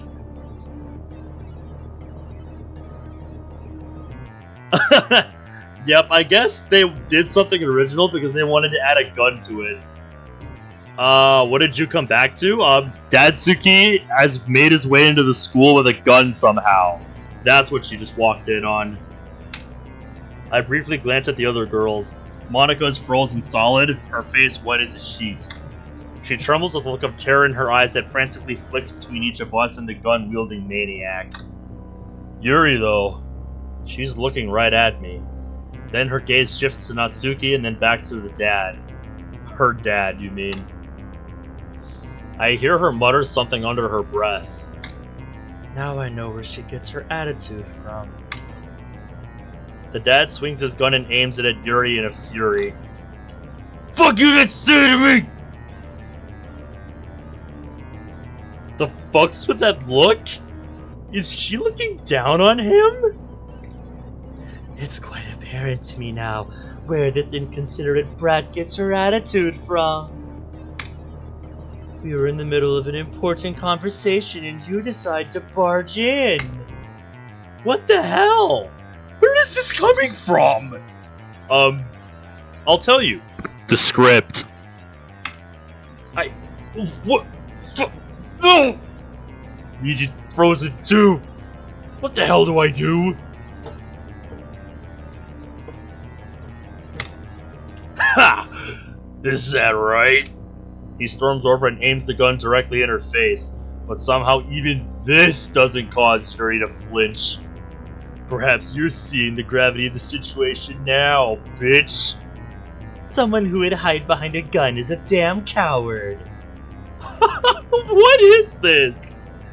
Suddenly Yuri turns to me, a wide-eyed grin on her face. She then switches to English. This bastard doesn't have the balls, eh, Meiji? Suddenly the man's attention is focused on me. Natsuki is still hiding behind me, her trembling hands clutching at my blazer. Who the fuck are you? Shit, he's aiming the gun at me now. I see Monika flinch, a silent scream escaping her mouth.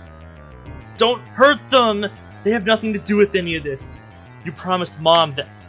Mom isn't here anymore, you worthless brat! Natsuki jumps, her hands clamping down on my blazer all the harder. For a moment, the man's composure falters, and I see deep pits of despair in his eyes. But the moment passes and his anger rages anew. I am your father, and as such, you will obey me. You are my property. Like hell she is. Disobey me again, and you know what the consequences are. Is he aiming at Natsuki through me? Out of the corner of my eye, I notice Monika drop her hand from her chest and start to move towards me. Shit bopper! Please don't! Natsuki's dad whirls on Monika and shoots at her, narrowly missing her head. The bullet passes through the window, shattering it to pieces. Nobody fucking move! Phone's out on the ground. Now! Shaking, I slowly pull out my phone and throw it on the ground. Everyone else does the same. Yuri looks a bit more subdued now and more afraid. That's more like it. There's no way nobody else outside this classroom heard that gunshot. He turns to Natsuki. Enough of this. You are coming back home with me this instant. I knew I should have sent you to that school down south. They would have at least taught you some manners. He just tried to kill Monika. Fucker! Something snaps inside Meiji, his white-hot rage and the mortified look in Natsuki's eyes igniting my fury. This faceless, good-for-nothing fuck tried to murder my Monika. I feel my fists clench as I step forward slowly. Deliberately. The animal turns to face me, his gun pointed at my head. Don't you try anything! I got more where that came from.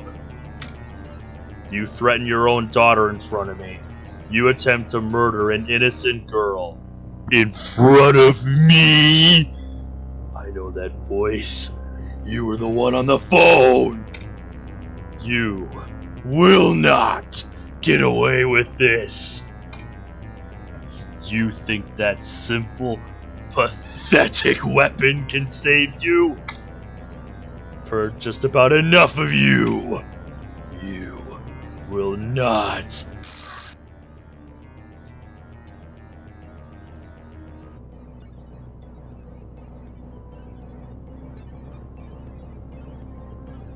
Will not hurt fucking Monika. Fucking Monika reference.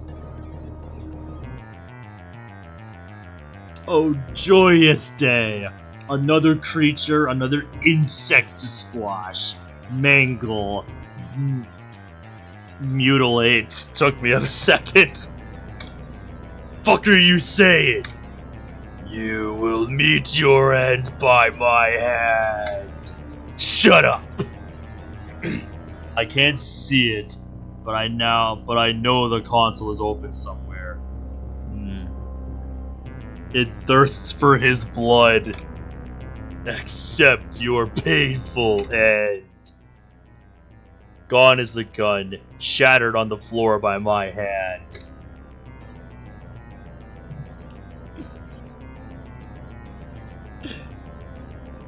Tayo is his name, huh? Not for long! You will be nothing! It's my...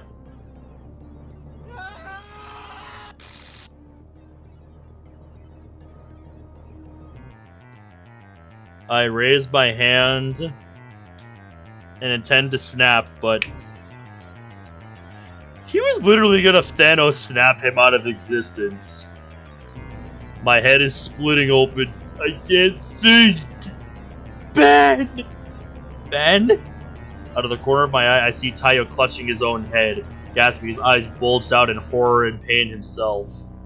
Just then, I hear the door burst open and someone rushes in. This was the room. Other footsteps rush in, and I see police officers run in and grab Taiyo, tears spilling from his face. They pull him to his feet and take him away. Hey, Oreo, you came in at quite the moment. Like, hot damn. You came in at quite the moment, didn't you? I told you there was no way nobody heard that gunshot. Thanks for at least keeping that part consistent, Mod. Other footsteps rush in, yep. They pull him to his feet and take him away. I feel myself turned over and find myself looking into the face of the nurse again. Did he shoot you? Where's the injury? She looks over me frantically. I don't think he shot me. Check on the others. Hold on. She looks over me and then, satisfied with what she finds, gently lays me down to go check on Monika, who is sitting at a desk, looking a bit shell-shocked. I don't think she got hit, but yeah, she's probably a bit shaken up from the whole thing. You know, after... presumably anybody would be after having a bullet whiz by their head. Natsuki, to my surprise, is standing protectively beside Yuri.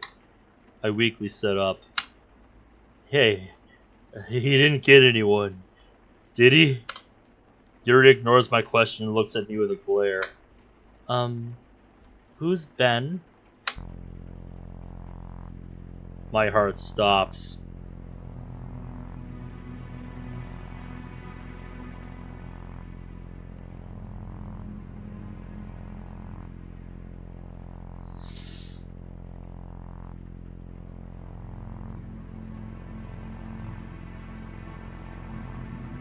Are you achieving sentience, Yuri?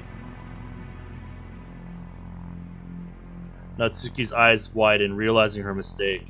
Monika is still shocked, but her eyes widen even further. Oh. Both Monika and Natsuki made that mistake.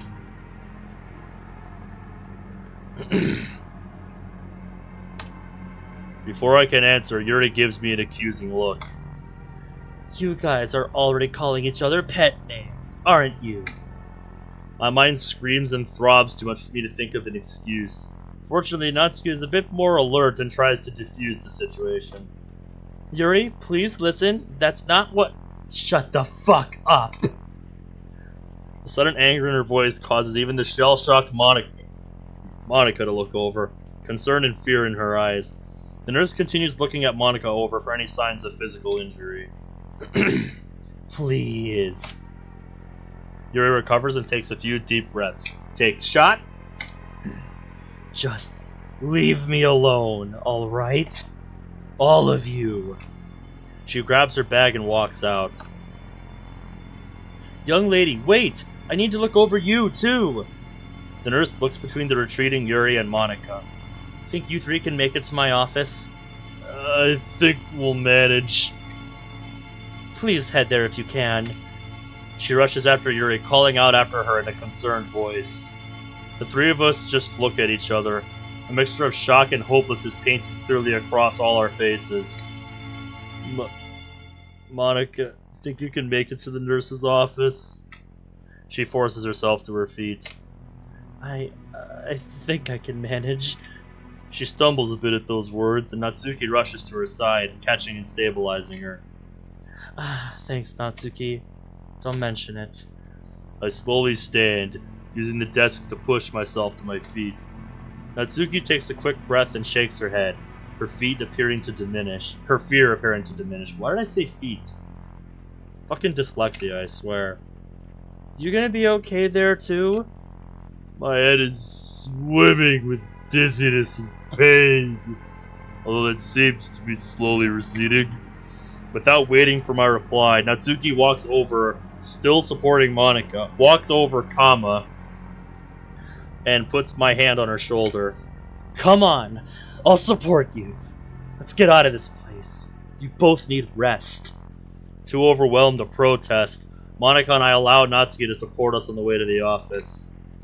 I hope Meiji and her boy didn't seriously just fuck something up.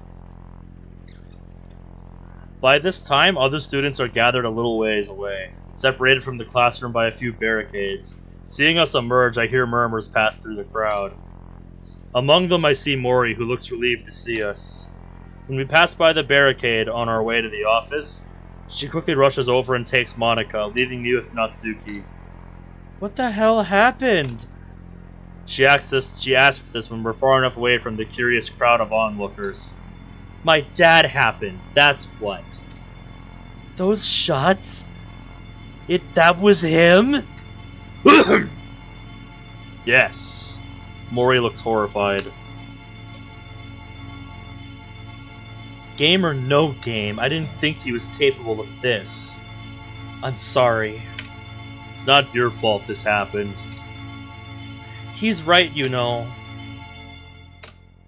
Natsuki doesn't say anything as the four of us head to the nurse's office.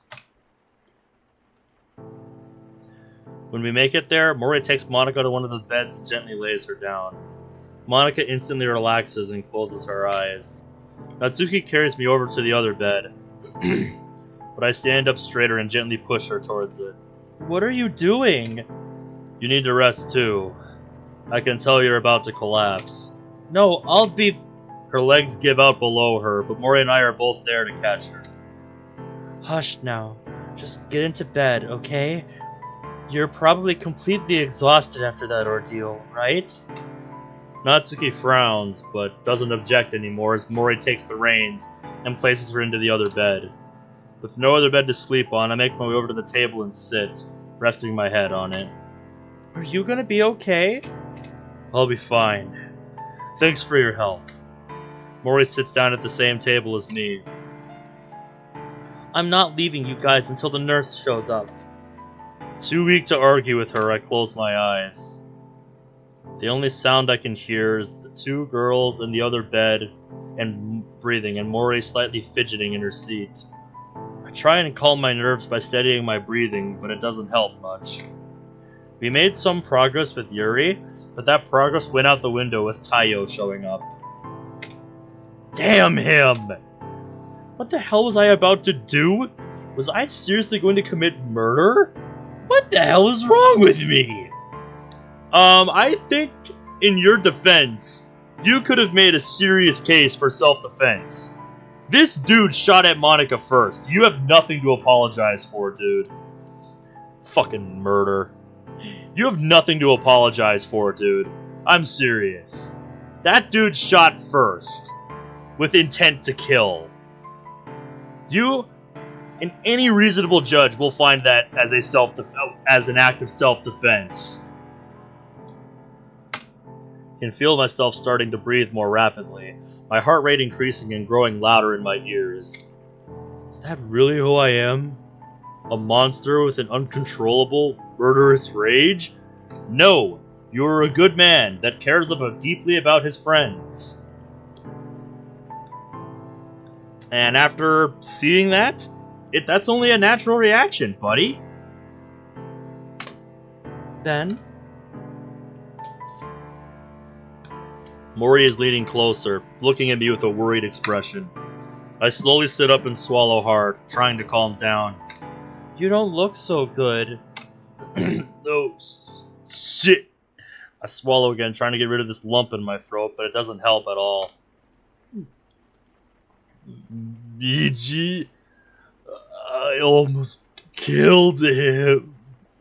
My thoughts and words crash together, all sense of the world and reality disintegrating around me. Almost fucking killed him. I can't think. Hundreds of thoughts tumble and destroy any remaining sense of presence I have. My breathing quickens, nearly hyperventilating. I barely notice Mori walk over and sit by my side, putting a hand on my back. Ben, I'm here. I'm here.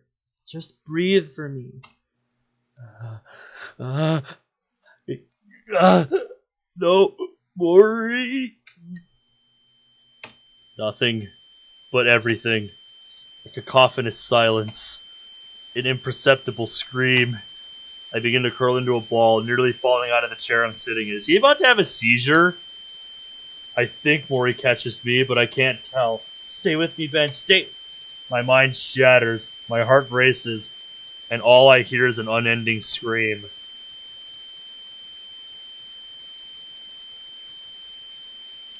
My eyes fly open, tears pouring out of them.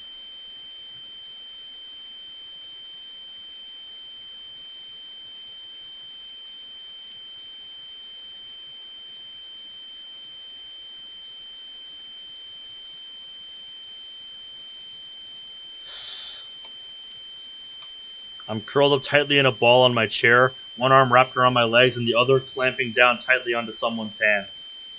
I manage to look up and see the owner of the hand, the same person who's also holding me up in my chair. It's Mori. You will get through this. I stare up at her, her eyes not flinching from my clouded gaze despite my vice-like grip on her hand. Slowly, ever so slowly, I regain my grip on reality, and the screams of my mind begin to quiet. In Texas, when outside your property, you can actually use your gun to defend others and or the property of others. I see.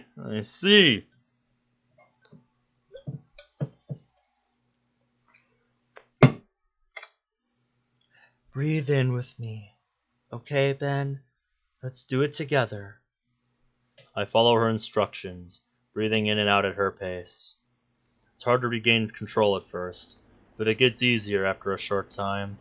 I shift in my chair and sit normally again, Mori not letting go of my hand. I continue breathing in and out, and this is how the nurse finds us when she returns, a grave look on her face. When she sees what's happening, she walks over quickly. Mori beckons the nurse over and quickly whispers something into her ear. The nurse nods and looks at me with a soft expression. Would you like some water? I nod quickly, involuntarily swallowing as she mentions water. The nurse goes to the cupboard, pulls out a small glass, and fills it with water from the sink. I shakily take it and gulp down its contents. The cool, refreshing substance helping my nerves settle even now. Do you want more? I nod again, and she gives me a refill, which I drink with haste. I have a total of 3 glasses before I stop and return to breathing. The nurse goes to check on the other 2 girls while Meiji and I both calm our very frazzled nerves. How are you holding up, man? I'm functional. What about you? Not good. But what did we do? We almost murdered Natsuki's dad with the console. My blood runs cold at the realization of what I have almost done finally sets in. I wish we could just go home and sleep. Just forget everything that's going on for a bit. Yeah, you know, we can't stop now. I know. Meiji, we need to figure out a way to separate us permanently, and soon. I think my anger issues are starting to spread over to you. Yeah, and I'm overprotective of my friends as well. I'd do anything to protect Sayori. You mean her hair? That was the choice of the mod developers. The choice of Morbidev. I stepped in when she was being picked on in elementary school by some bullies. So, we're affecting each other. I pause, my thoughts swirling. I take the opportunity in a feeble attempt to lighten the mood with what Meiji said.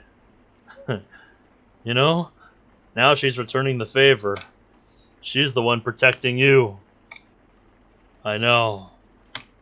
With that, both of us begin to truly calm down. When this is over, we're definitely going out celebrating. That would be nice, yes. We both lapse into silence, not thinking or saying anything as I lean down on the desk and slowly drift off to sleep, Mori by my side. OG hair patch? If this ever ends.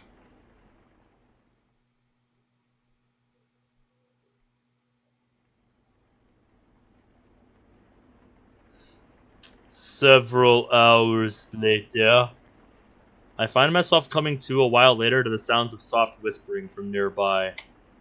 I slowly sit up and look around.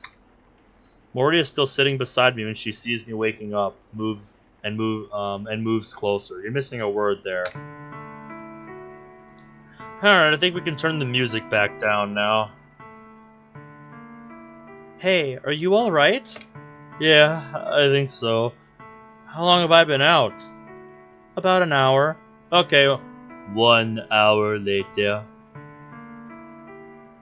I look around and see the nurse sitting beside one of the beds. Monika's sitting up and sipping from a steaming cup. Tea or coffee? Our eyes lock and her eyes widen. The nurse looks over at me and straightens up. Shizu-san, are you feeling any better? Yeah, I'm feeling better. I look over towards the other bed and see that Natsuki is still asleep. The nurse follows my eyes and smiles. Don't worry, Muramoto-san is perfectly alright. She's just resting. I am worried about her, though.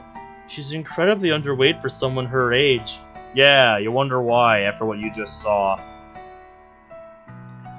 Although, after what Asano-san here has told me about what happened earlier, I think I understand.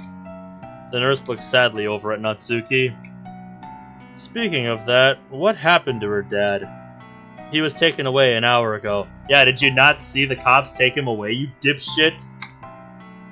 So, what will happen to Natsuki? The elephant in the room has been addressed. I know why she asked, though. It's a secret that Natsuki stayed at our house, and it might look suspicious if I offer now. The nurse once more looks over at the sleeping Natsuki. The poor, weak blonde looks completely at peace in the school infirmary bed. The authorities are waiting to speak to her about the incident.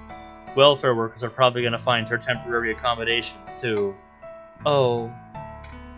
Monika looks away, then back at Natsuki. Is there nothing else we can do? The school nurse shakes her head. It's not in my hands. If it were, I would take her home with me. I see how it is. Doesn't she have a say? She's still 18, so unfortunately, no.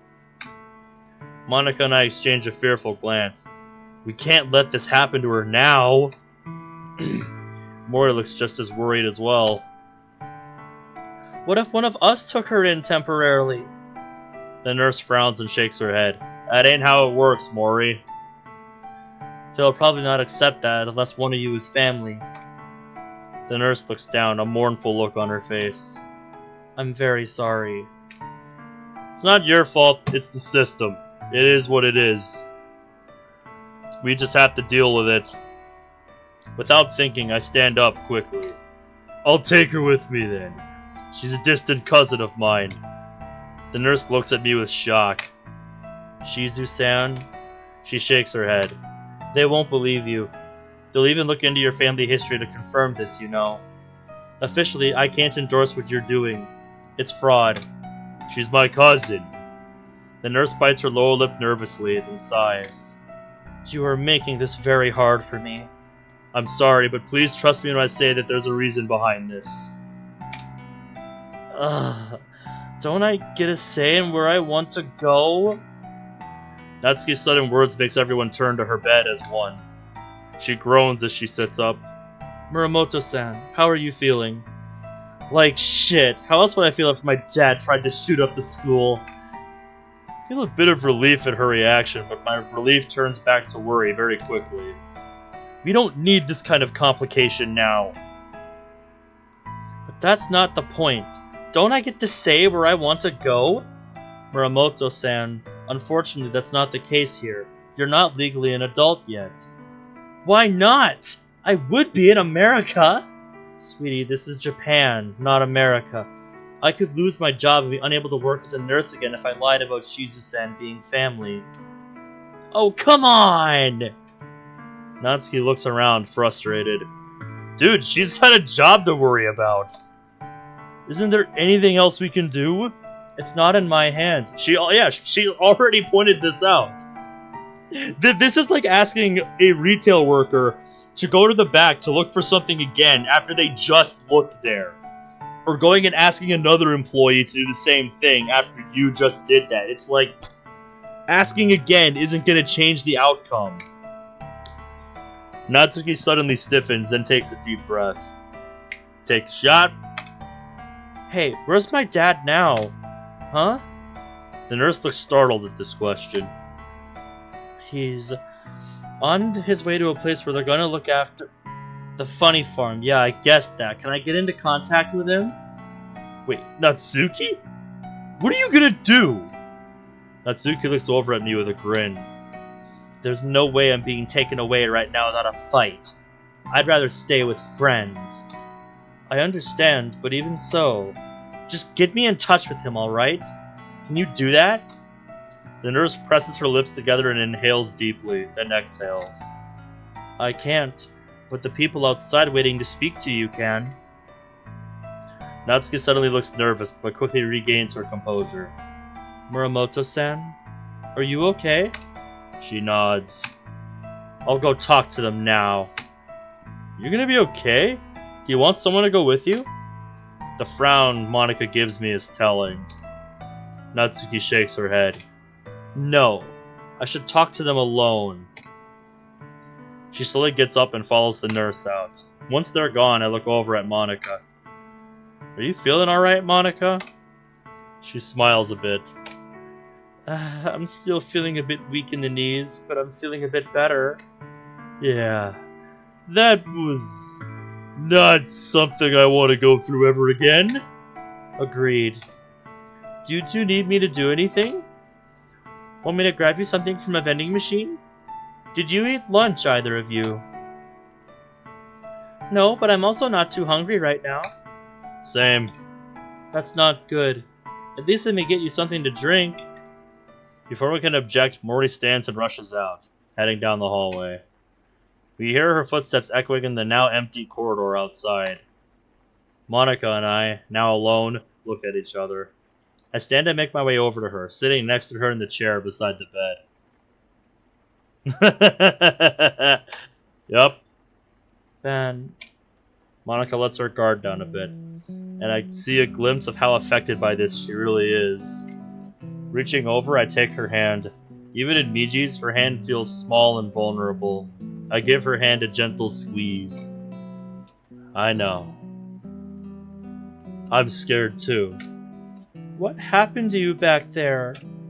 I rub my temples with my hands. It's another merging episode. We both got so angry. This time I don't think I can be too mad at you for how angry you got. I was pissed too, but I was too terrified to do anything. Monika pauses hesitantly, then continues. But even so, twice in 2 days? Ben, do you think the script is affecting you too? If it is, I'll fight it as best as I can. Same here. I repeat this to Monika before falling into a small coughing fit. Oh, damn. I almost forgot Meiji had a cold. Monika scoots over in her bed, creating room for one more person.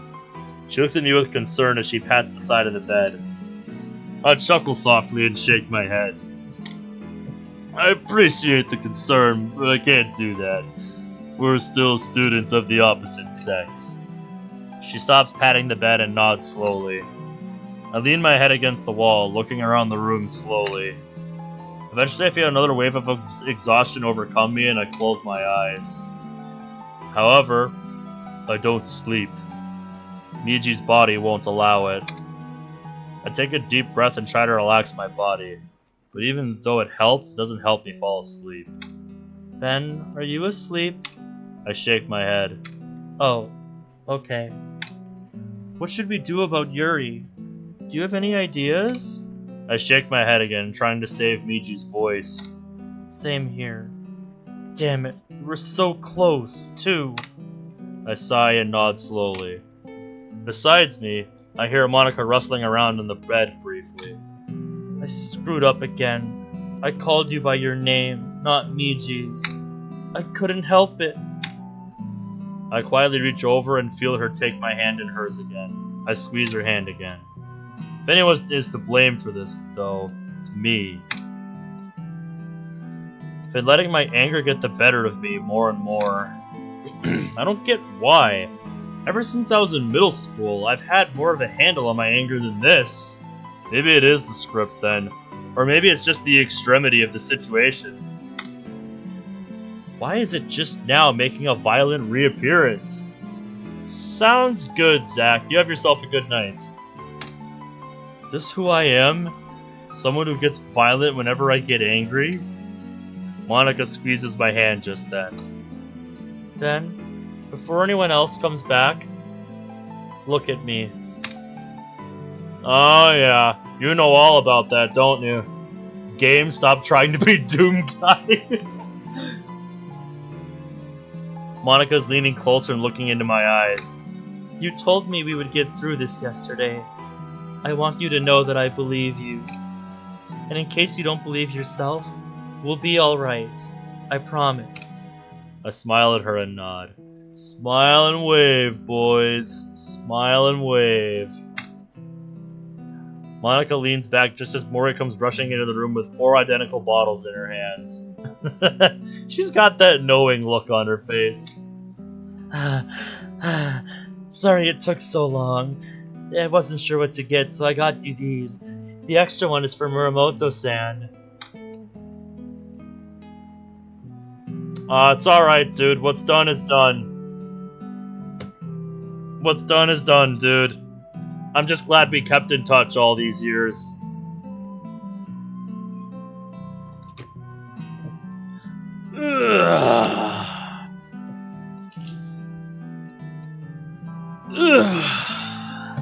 Mori now holds up 2 bottles of apple juice.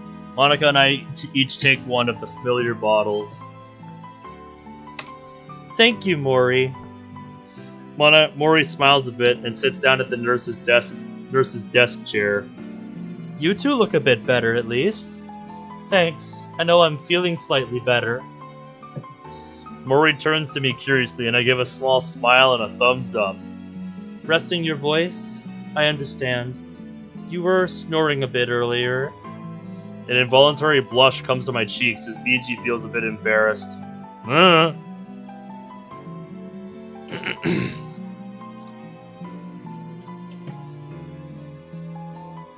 Yeah, that was a nice surprise. I think I remember that day. Was that the day that I was just playing Extinction on Ghosts with a friend, and all of a sudden I just see you out of the corner of my vision, and I'm just like, the fuck? When did you get here? Like, what's up? Was that day, or was that a different day I'm thinking of? Because I remember that one very fondly. That was a great day, dude.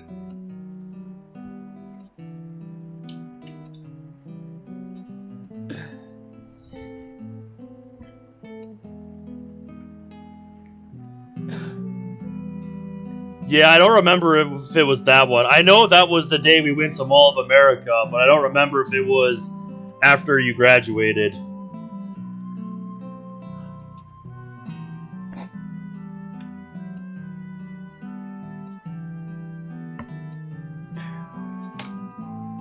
But what do we do about Yoshika-san? Or even club time? Should we cancel the club meeting today? If it was in 2016, then that lines up. Because that's when I graduated as well. I've still got the sign on my door. Just never bothered to take it down. Oh, you were at Arby's. Ah, okay. It has been a hot minute since I've been to an Arby's. Maybe that's what we should do the next time we do a zombies session on the server. Just do a bunch of restaurant-themed maps. Because there's quite a few out there.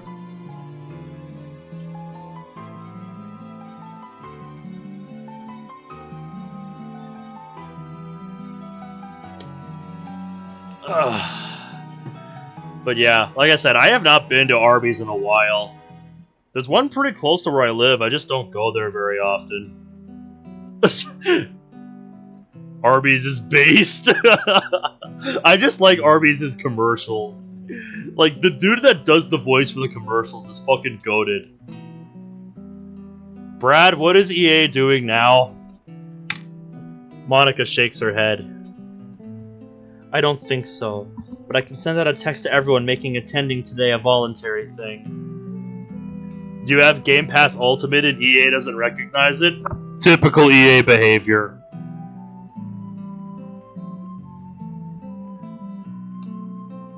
I actually wishlisted Titanfall 2 on Steam, but I'm kind of nervous to get it.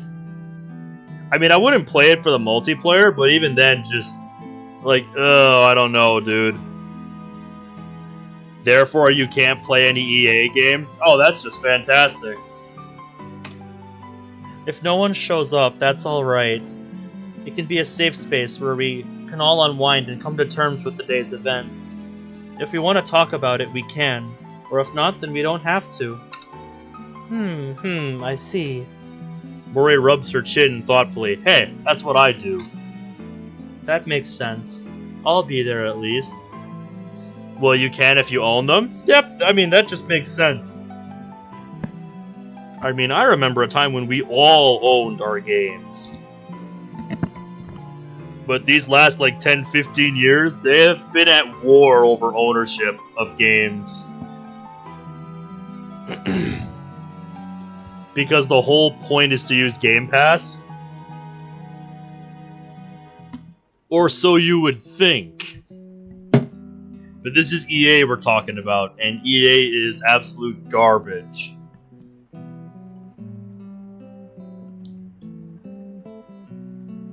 You think the others will? I guess we're just gonna have to wait and see. Just then the nurse walks back in. As she opens the door, I hear slight murmuring from multiple voices outside. One clearly being a serious Natsuki. Yeah, this is why I hate all these companies having their own launcher, and why I never really want to bother with them. She shuts the door behind her. Do you two want to go home early? I can authorize it. I shake my head, as does Monika. We're gonna try and have our club meeting today. It might give us a chance to talk to each other more openly. The nurse nods in understanding. By the way, since we're talking about shitty launchers, I have heard that the Epic launcher is just absolutely a dumping ground for shovelware games. If anybody uses the Epic Games store or launcher, anybody want to confirm that? And then people wonder why Steam is basically a monopoly. Yeah, because Steam has been around for fucking ever, and they have this shit all figured out. Oh, damn, that takes me back, dude. I look so goofy in that photo. Oh, man. Those were the days, man. Those were the days. By the way, I like the trucker hat there. The only launchers you use are Steam and Rocket. I only have Steam. As far as, like, launchers, if we're talking launchers, I only have Steam.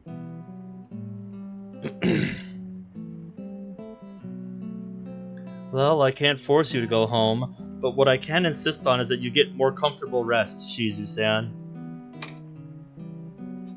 The nurse indicates the now empty bed, but I shake my head and clear my throat. But Natsuki. Meanwhile, Epic Games doesn't know how to make a button to move game installation files. That is so dumb, dude. She can sleep in the same bed as me when she gets back. There's plenty of room. Monika moves over once more and lies back down. You heard the woman. Now get into bed and try and just rest. She then turns to Mori. Fujiwara-san, as grateful as I am for your assistance earlier, I think you should really get back to class for now. This place is for sick and hurt people only. Oh, right. They're her friends, damn it. That's why she helped. She grabs her apple juice bottle and looks at both of us. See you at the club! She walks out, leaving Monika and me with the nurse. Oh, absolutely, Brad. Absolutely, they would. They got the part about getting the fucking cops in here quickly, right? But they didn't get the part where they fucking closed down the school for the day, right? I guess because they need the rest of the plot to happen. Because, you know, Yuri. Lie back and relax. Drink your juice too. It should help. So saying, she goes back to her desk, sits down, opens the laptop, and begins typing in it busily. Monika and I lean back, taking small sips of our juice. I see Monika briefly take out her phone and type something in it before being scolded by the nurse. Now finally on a comfortable bed, I find myself starting to nod off again. I'm just saying. Like, at least that. I barely managed to set my apple juice down and lie further down in bed before I'm out like a light. Just like that.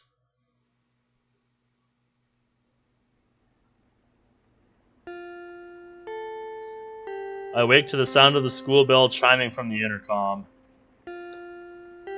Yeah, it is. And I think this is as good a place as any to stop for now, since it is now 3:21 a.m. And I still need to maintain some semblance of a sleep schedule for work. So I think as much as I'm curious to finish the rest of this in-game day, I think I will regret it if I do, and I won't get any sleep for work tomorrow. So I think we are going to call it here tonight. So, yeah.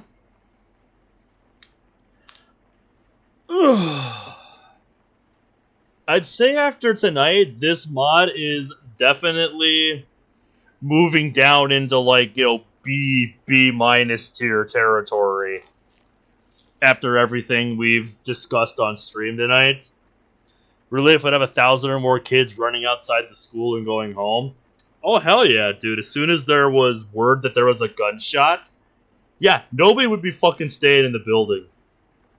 I would be noping the fuck out of there like nobody's business.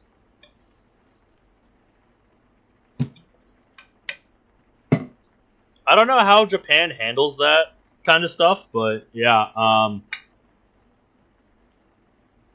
I think it's pretty universal that if there's a fucking shooter in the school, you evacuate the building. Even, you know, if everything is handled, like the threat's been neutralized, he's been taken away or whatever. Like, oh, I know. That's what makes it more surprising. Sort of like the UK.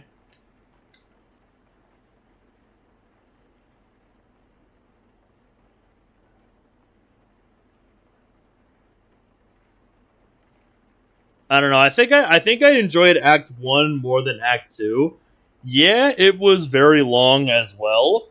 But as far as, like, you know, setting everything up, I think it did a really great job of that. But this just, the way I put it earlier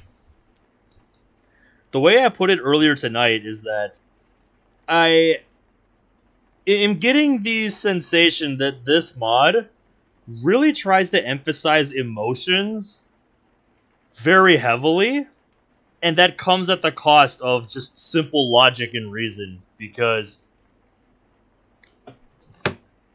there were quite a few situations that we encountered tonight that just from a logical standpoint did not make sense. The most glaring was that whole thing where we were just, you know, logically and pragmatically, you know, breaking down Yuri's problems to, you know, put them into an understandable context so that we could discuss it. And then Sayori just shut us down for no reason, you know, lashing out at us. It's like, what? Yeah, thank you. The goofy-ass experiment shit.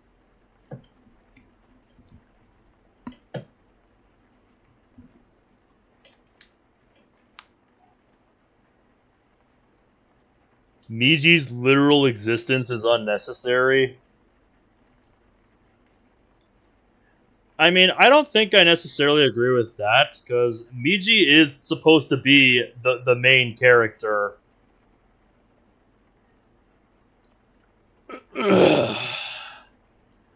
Like, you know, the original game's protagonist, living his own life, and, you know, all of a sudden, you know, our boy gets isekai'd and put into his body. That's kind of the point of Meiji. He's supposed to be his own character. Yeah, the main character of DDLC. Not the main character of the story, if that makes sense.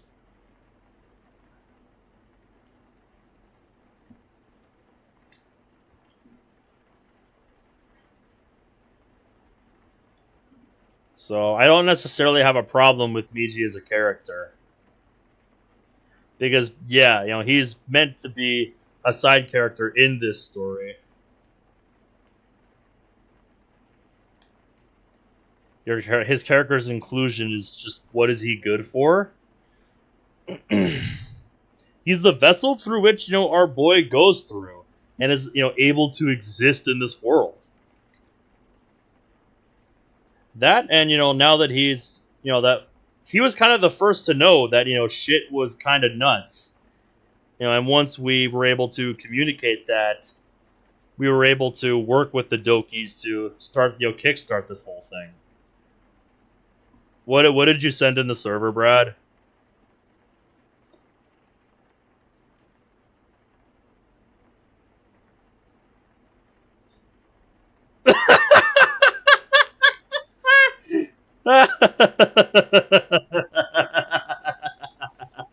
God damn it, Imprudence. God fucking damn it.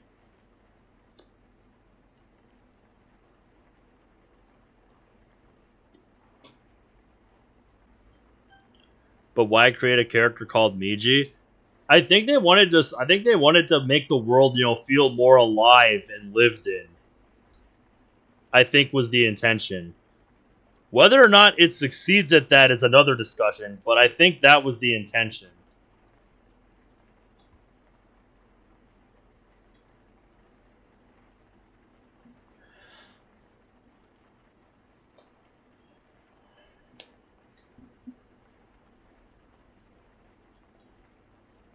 Yeah, I don't really know where I stand on that whole thing yet. I kind of want to finish Act 2 and maybe replay through Act 1 to see what I think of it now. What about the hair color change? I never got the full reason. They wanted to make the hair colors more realistic. That's literally the reason. Underskins. They don't with how unnecessary they make Meiji. I don't know, I've never really gotten the impression that Meiji is unnecessary. I feel like he can provide, you know, some good comic relief at times. He's also the one that is trying to help keep our boy in check.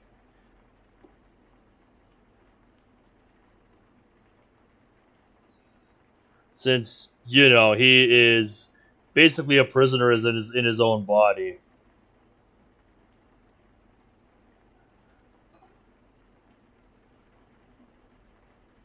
EA customer service being shit? I am so shocked. Sorry, I'm really not surprised by that, Brad. I have heard countless stories of EA customer service fucking people over. That's his only role, which is also taken by the likes of Sayori or Monika. So what it sounds like to me, your issue with Meiji is that his character his, you know, role in the story feels unnecessary because there's multiple characters filling that same role. So basically you think there's just too many characters filling, you know, the same role, is what it sounds like to me.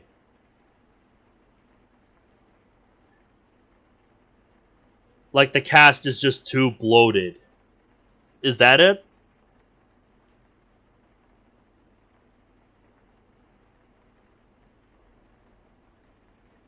World of Dreams does have too many characters.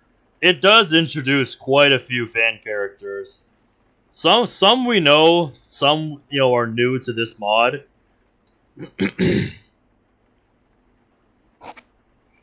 But the difference is that this mod does try to put its own spin on them. It does make things, a lot more difficult to keep track of, though, just because there's so many. And just having a big cast doesn't exactly make it a good one, Mori was dumb in Act 1, had 20 minutes of screen time. See, Brad, this is why I need to replay Act 1 sometime. Not on stream, just on my own time. So I can kind of give myself a refresher. And see what I think of Act 1 now, in its current, in its state now. Now that I've played so many more mods since then. I'm kind of curious if I came back to it now, would I hold the same opinion that I did when I first played it? The mod attempts to make Meiji a character. He is a vessel in DDLC, but this mod wants to give him his own personality. But they're failing because they don't let Meiji contribute properly. Yeah, it is kind of hard the way that things are set up with our boy and Meiji. How they're merged together.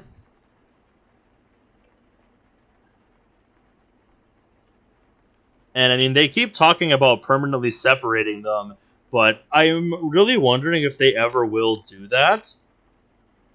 Because I'm kind of curious how that would even work in terms of like the context of the game world. And just what they would do with Meiji from that point on. Would he still feel unnecessary? What would he really do? Is that when we can really start to see him as his own character? Because his existence has been, very interlocked with ours in the game world so far.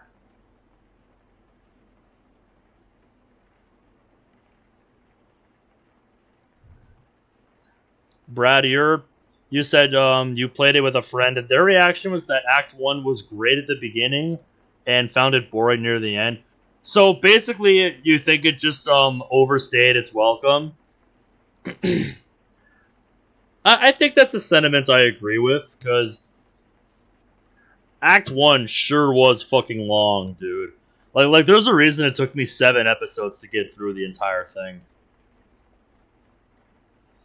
One way of making Meiji relevant is to make him opposed to the player by creating a lot of mistrust and doubt towards them and Monika.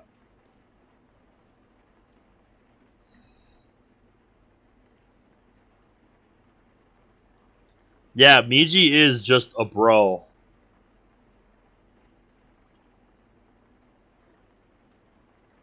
Yeah. One thing I remember about World of Dreams Act 1, Brad, is that there was one in-game day that I think went on for like 6 or 7 hours in my playthrough. But so far, I would say every day, every in-game day in this mod has gone on about that long. Granted, that's because I think there's, less days in DDLC's Act 2. So they really want to flesh these out. But still, it makes it just exhausting.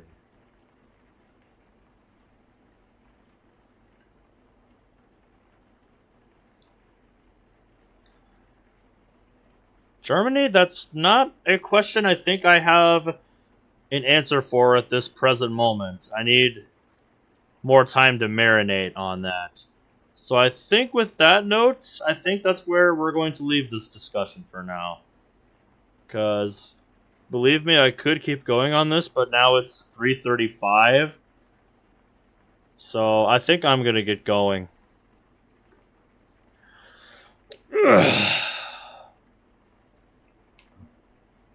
And update my drivers, because I have 10 drivers that CCleaner says I need to update, so I'm going to go do that. Anyway, that's all for now. So thank you all for watching. And until next time, take care.